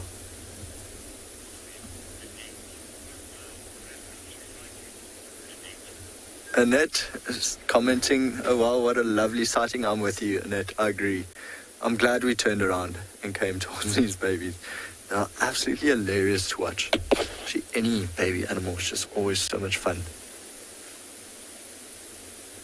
But it's like the one is just more playful than the others. Went and lie down again. I wonder if there's more elephants coming down. Oh, Craig, look at that one. They're on the bank. It just passed out on the bank there. I think in a bit it might actually shuffle forward and try to get down here. Let's see.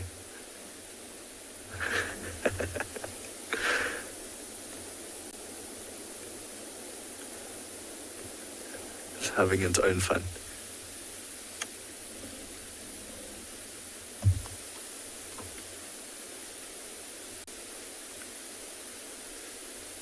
Love watching them come down. Often it's quite awkward, they'll be on their knees.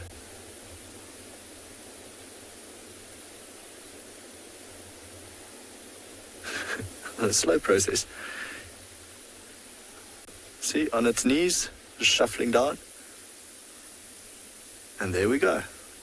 Very proud of itself.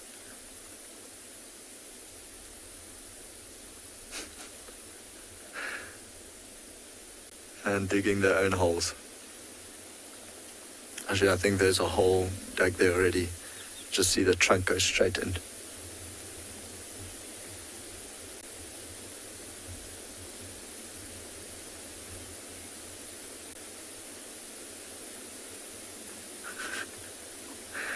Not really too sure what to do with the trunk just yet. So it's trying to mimic what the parents are doing, but instead of drinking water, it's literally just shuffling sand into their mouth. Very, very nice to see them drinking right in the riverbed, very close to tented camp. I think we'll leave them here.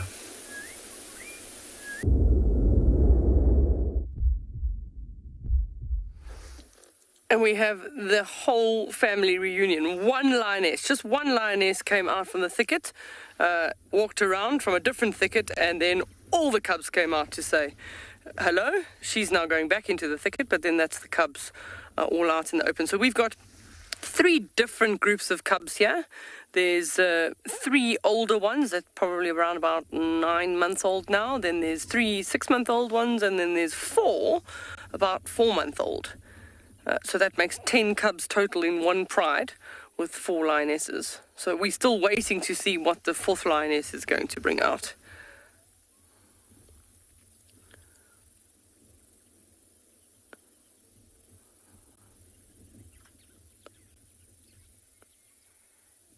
There's lots of, you can just see by the face. We're unfortunately a little bit too far away. You're not hearing the audio, but there is lots of complaining going on there because those little cubs, assuming that they're waiting for their mother so that they can get a nice bit of milk. They're still suckling. Both the 2 younger sets of cubs are still suckling, although the 6-month-old ones are way old. They were suckling yesterday morning, so the lionesses are still providing milk for them.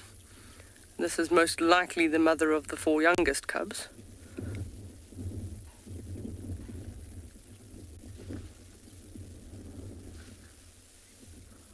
They're all watching. There seems to be, I can only hear, there's a partial sort of confrontation going on in the bushes, which will probably be the older cubs and that lioness that walked in there.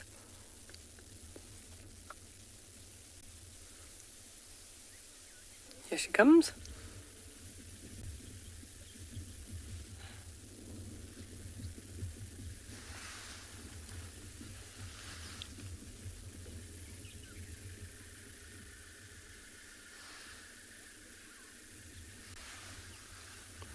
So Jerome is asking, is this the dominant pride in Tswalu? So Tswalu's actually got 2 prides. There's a southern pride and a northern pride. So neither one is more dominant, but they certainly have more numbers in this particular pride. And the males visit between both prides. This seems to be this particular pride's almost northern boundary. They don't tend to extend further north, and then the other pride is not too far from where their southern boundary is.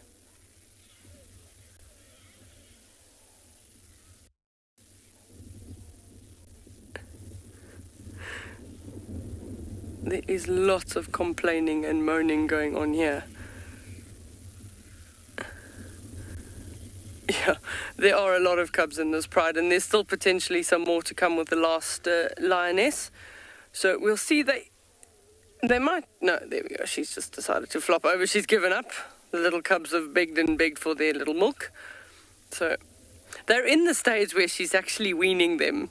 So if she has enough, she'll actually lie on her belly and prevent them from getting to the teats. But now there's another lioness coming in. We'll see. This is interesting. See if she runs any interference.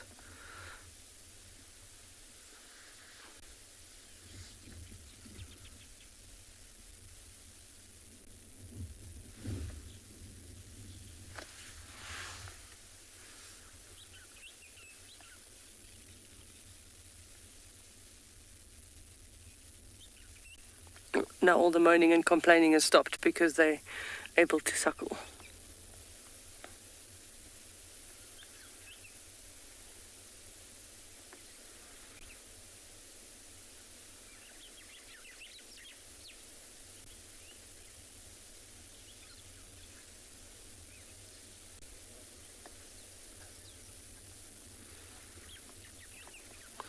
Evian is asking the question, when will the cubs stop suckling from their mom?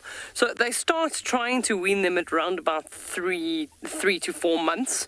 But as with the other cubs, they will supplement suckle them right up to at least 6 months. And then by then they've got pretty sharp teeth, and the lionesses are not very tolerant of that, and they do tend to push them away a bit more. But most animals will have the weaning time frame is almost roughly the same length of their gestation. So with lion cubs it's about 3.5 months, and that is when we start seeing them not necessarily giving the cubs too much.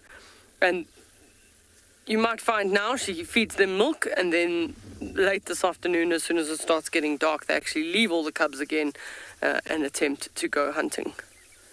That wasn't actually a lioness, it was one of the sub-adult cubs. So the oldest cubs are 3 males. The middle ones are two females and 1 male. And then the youngest 4, it looks like it's 2 males, 2 females. So there's quite a lot of males in this group that would then form a coalition when they get much older.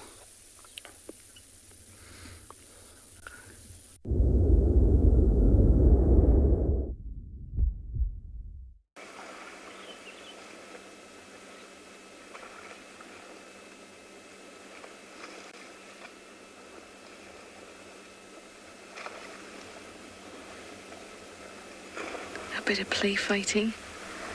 What a relief it must feel like for their large bodies to be nice and cool, and then also experience a sort of, or at least a little bit of weightlessness as they're in the water.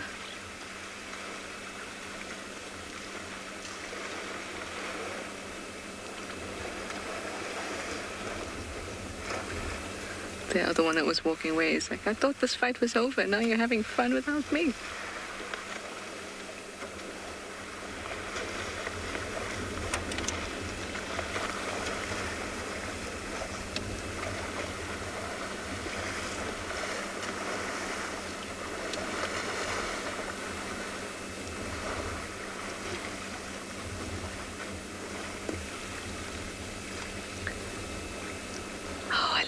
When their whole bodies are submerged. Look at that. They look like they're having the time of their lives.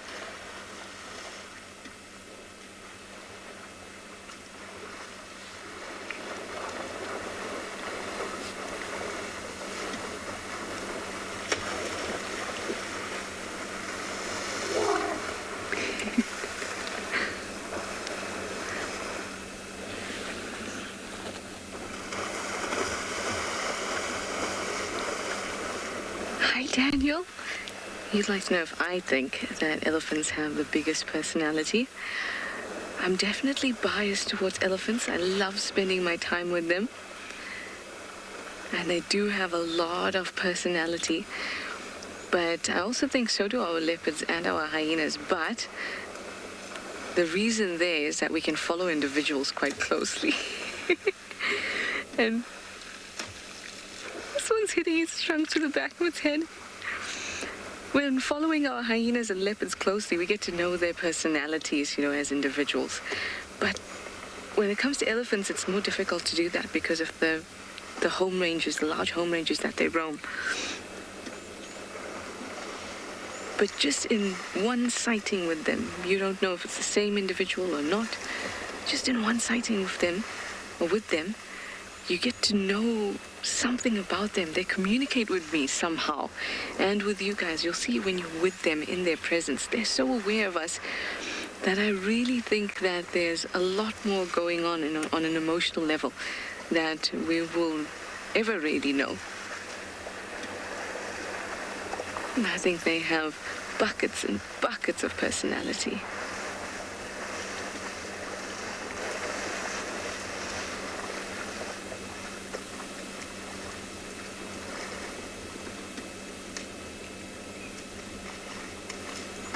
Now that looked like a lot of fun.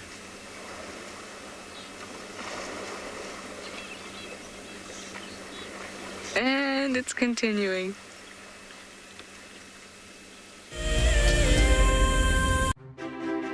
As a naturalist, it's really important that I stay up to date and up to breast with what's happening in the wild and in the world around us. The WildEarth app helps us do that and helps us stay abreast with the live interactions of animals every day. We're going to be here at Stony Point bringing you the African penguin story, and we'd love to see you on the app. See you on the beach. We all have a busy schedule and a lifestyle which is confined to stress and tensions. For so many of us, the hustle and bustle of a tedious life has meant we have lost our inner peace. Traveling is an ultimate remedy that lets us unwind and helps us experience peace in the lap of nature. WildEarth encourages the benefits of travel by giving away an amazing prize every month. I was totally overwhelmed to receive this fantastic prize of 3 nights at Chitwa Chitwa. WildEarth has been a lifesaver for us during the pandemic and has kept us sane. Thank you so very much, WildEarth. Sign up to be an explorer today, and it could be you jetting off on an all-expenses-paid-for safari experience. WildEarth Explorers. It's in your nature. Guys, just watch what's happening. See, watch the elephant, watch the lions. See, the first ones to run are the cubs. Can you see them? They are right here. I'm not sure how scared you were, but I was quite nervous. But absolutely incredible. Expect the unexpected here on WildEarth daily. Hi, I'm Mike Anderson, and I come to you live every day from Eco Training Pridelands Conservancy in South Africa. The wild animal I think is most underrated. I think buffaloes are the most underrated. They're so tenacious and ferocious and also very, very protective of each other, which I find incredible. You know, sometimes people think of the big five, they just think of lions and leopards and other big animals, but I think buffaloes are pretty underrated. Catch up with the guides daily here on WildEarth. The best jobs in the world. That was epic.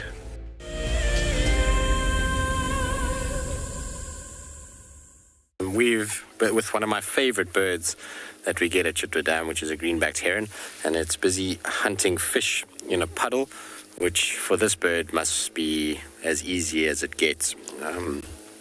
These guys are masterful little hunters, and they sit in this little position that you see like this, with that neck cocked and loaded, and they then basically shoot it out and grab whatever fish is kind of swimming around in there. I don't think there can be a lot left in a little pond of that size, particularly because when I first arrived, there was 2 hummerkorps and this little greenbacked heron sitting in that same little pond. I don't even think you can call it a pond. Let's call it a puddle. It's definitely a puddle, not a pond. And so there can't be a lot left in there between those 3 birds. I would imagine they'll clean this up pretty quickly in the next day or so. And it's just the remnants of when the dam was overflowing. It's a kind of area where the water sort of, because it came off of the concrete slab that crosses here, It created a little bit of a furrow with the force of the water, and it's created a perfect place for water to gather and to stay and hold a little bit longer. And small little fish like little baby catfish and baby bream would have been washed over this dam wall and unfortunately would have stayed in this little puddle thinking that it was going to stay safe. And as things happen, it's dried out and they're now absolutely stranded there and at the mercy of predators like this. It's imagine putting a whole bunch of impala in a kind of fenced off area with a leopard in it. That's pretty much the equivalent of what this has happened to these poor little fish. And this predator, like I say, is as efficient as it gets. I just love how they creep along. Look how they place one foot slowly, and then you'll find that they kind of move their body, and the other foot catches up a little bit, and they're very, very cautious to not disturb the water too much. Obviously, you know, we know how skitsy fish can be, so you got to just try and kind of go slowly, and then from there, let's see if it'll shoot out. It looks like it's ready to go.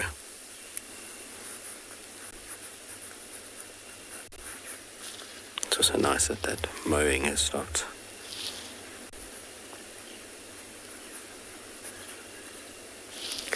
So 50 they do. These birds are very, very patient, and it's good to be patient. You know, they need to be... Oh, almost went. Did you see even the little wing beat there? It's difficult for us to get a better view than this. Unfortunately, the grass is grown right up against the edge of the road, so we can only kind of park here. Otherwise, we're going to spook this little bird. I'm hoping that what it grabs, it'll kind of come back. Often what they do is when they've grabbed something, then they move back away from where they've grabbed it towards the edge and kind of swallow it there. I can't imagine that these fish will be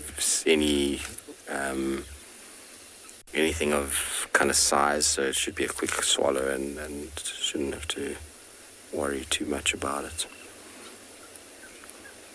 It's definitely ready to go though, isn't it? I've said this many times before, but I like them because they remind me of leopards, the way that they go about their business. It's like this slow, methodical stalk that takes place, and then this explosive movement from there that then results in either success or failure, which is very leopard-like. Their little kind of skulking movements that they do, and even the way that the little wings twitch when they get excited is the same as like a leopard's tail. So always kind of, when I see them, they're like a little leopard bird in my mind. Of course, they don't look anything like a leopard, but they have attributes that leopards also have. And patience, as we've just said, to be able to sit like that. Imagine holding that pose. It's something that us as humans just struggle with. We get twitching muscle fibers if we hold a pose for too long. You can imagine with these guys like holding like that, how difficult it must be, especially because if you look at the way that that body is shaped at the moment, the back leg is actually up. So it's balancing pretty much just on one leg at the moment, while trying to move the other one gently. That's very cool. Imagine doing that as a human, just sitting on one leg and then slowly trying to move your other leg while keeping your kind of neck under tension, and then being able to strike forward from there and keep your balance. Not be easy at all. Come on, little one. We were lucky the other day with the pied kingfisher hunting when we thought it was going to. So it'd be nice if this guy does the exact same thing for us. I think we might need to be a lot more patient though. With this, the kingfishers are far more active hunters than what...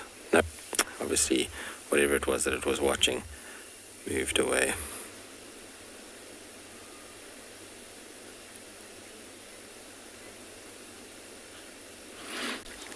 I think this bird needs to be quite careful though. It's, like I said, this water's right up against the concrete. It would be travesty if it head-butted the concrete. I'm trying to grab one of these fish, which I'm sure are right up against the edge. All right, sounds like something exciting is happening in Gabar, so let's quickly send you across to them.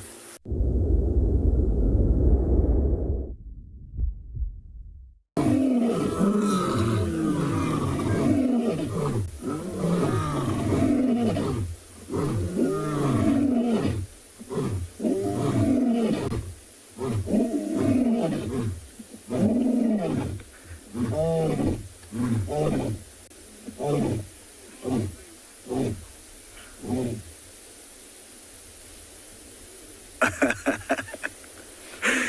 was absolutely hilarious. The one Rasmal, the one standing up now, he he was actually just moving closer to the shade, and he got too close to the one lioness, and the babies were feeding on her, and she got up and gave him a smack, and so this made him angry, and he just started roaring, and then everyone just joins in and they roar. But wow, even the babies tried to roar. You could just hear the soft little moaning sound coming from the side. I mean, that was absolutely wonderful. But he got a hard smack to the side of his face. You see, he doesn't even want to make eye contact now. It's your hair.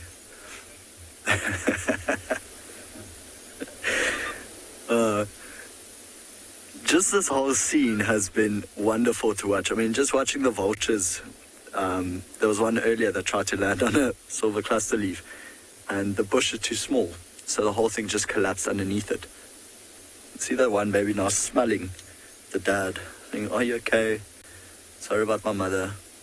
In a bad mood." How cute is that? Got a bit of fur stuck in the teeth there.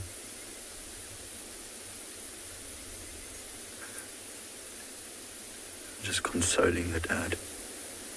"You're okay, we're not that angry. It's fine, you can join us in our shade."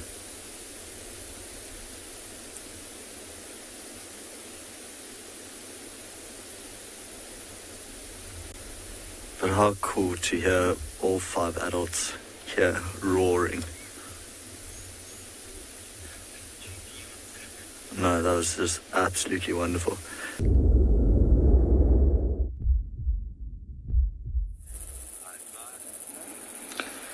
So we are sitting here at quite a remarkable sighting. It's a bit of a distant view for us, but up on this beautiful rocky outcrop, we have a brown hyena, and it from what we can see anyway, it looks like 2 cubs. That I can clearly see 2 cubs are busy suckling from mom. And it's such a rare sighting to have. Brown hyenas in general, they normally are seen as being solitary. And when you view them, you're normally seeing them on their own. They're out foraging on their own. Very shy, very skittish, very, very elusive creatures. So to have the privilege of sitting at a den site, from a distance and being able to observe them without causing them any disturbance, it really is. It's a treat. But for sure, definitely at least two little pups there having a nice drink from mom. And they'll be enjoying that last bit of heat that's radiating off those rocks before mom leaves them to go and forage. And it's an interesting creature. They unfortunately, like most hyenas, get a bit of a bad reputation. But brown hyenas really are not predators. They're not hunters. There are records of them being seen trying to hunt. They're unfortunately quite useless at it. So the majority of what they're out looking for is they'll be looking for any scraps that any other animals have left behind. They scavenge a lot. And there's even record of them eating little fruits and berries and things like that. So mixed feeders, but predominantly scavenging, but really not taking the food for themselves.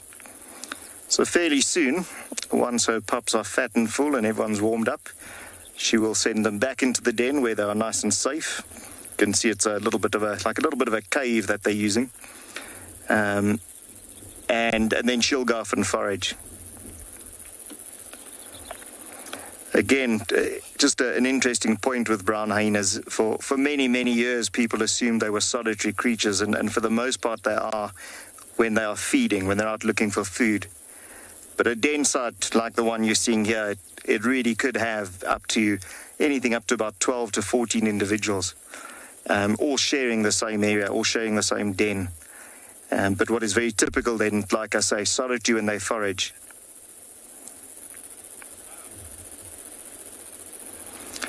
Penelope, you're right. This is very cool. We're very fortunate out here in Swali that we would have a very good population of brown hyenas. Healthy population. And we've got a fair amount of spotted as well, but it seems that the balance is quite good for them in that the brown hyenas thrive in this environment. They do really well here. But not an animal you could expect to see every day, and certainly not something you'd have the privilege of watching, watching a mom feeding, tending to her youngsters. So you're right, it's a very cool thing to be watching in the afternoon.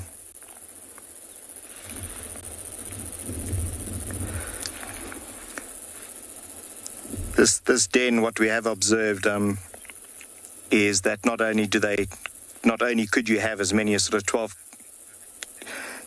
12 to 14 sharing it, but technically speaking, they share it with other creatures as well. So for sure, there's a big family of porcupines living in there with them, and they peacefully coexist. I think for now, we're going to spend a bit more time with them and enjoy the view, enjoy this very special moment.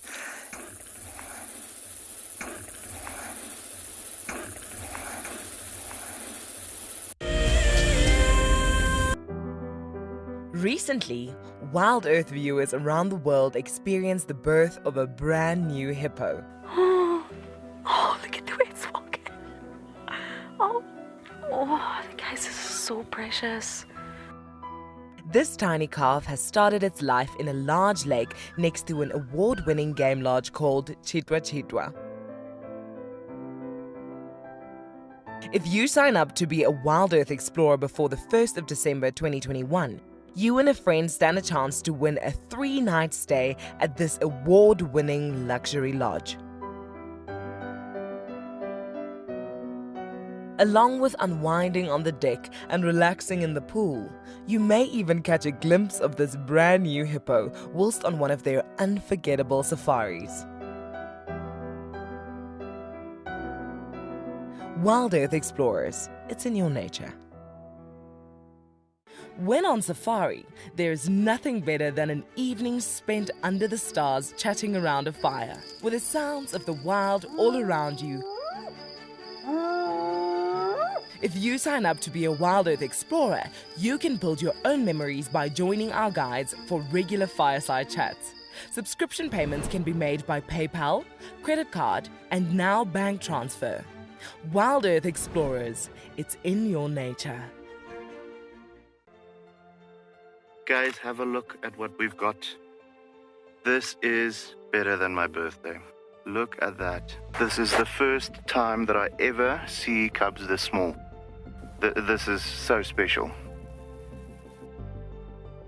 This has officially just become my best sighting of all times.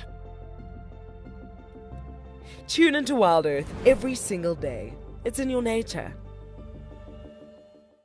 My name is Lauren, and I'm currently working in Djuma Private Game Reserve here in South Africa. I love answering your questions during the live safaris. It's my favorite part. It feels like you're on the vehicle with me, and I'm able to teach you exactly what you want to know. If you want to ask a question on WildEarth, then you need to register on our website. Once registered, you must go to the live safari page and ask your question below the live feed. Oh, there's the other one. I was just about to mention, I wonder where the others are. And there he's just joined up.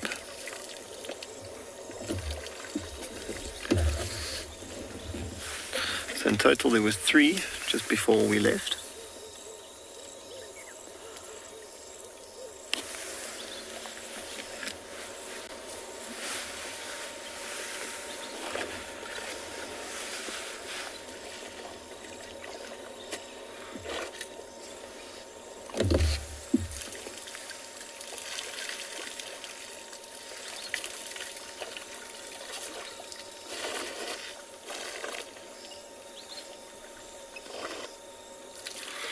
It was quite interesting to see how that one that arrived sort of pushed that one out to the side.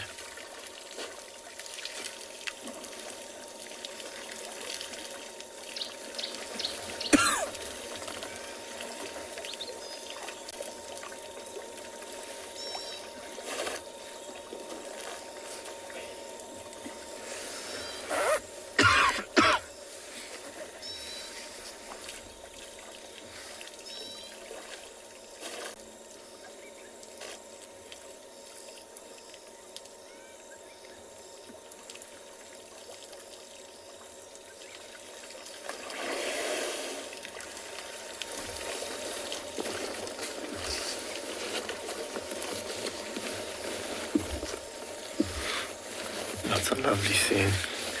Here the birchels cuckoo off behind us calling, and there's a couple of little grebes darting across the water. Julia's saying it's such a stunning scene. I actually find myself saying I agree 100% quite often, but I really do. I couldn't agree with you more. It just doesn't get old. And there's just so much to take in.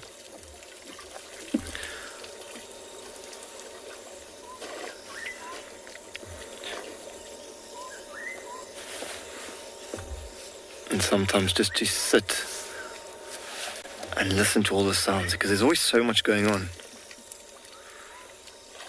There's the third one. We thought this one was quite a bit larger, but there he comes down now.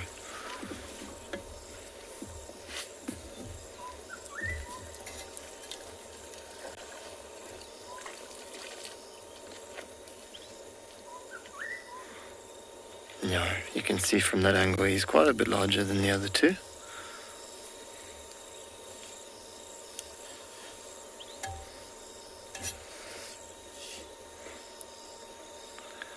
Notice how he's actually put his trunk and his head and everything right on top of that other one.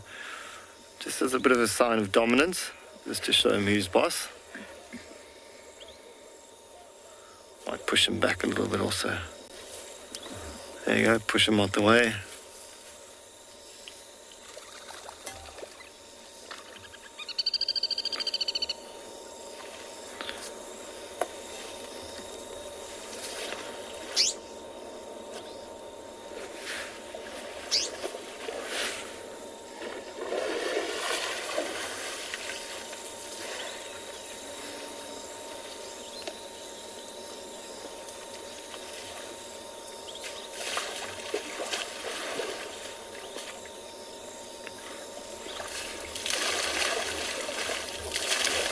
You'll notice now how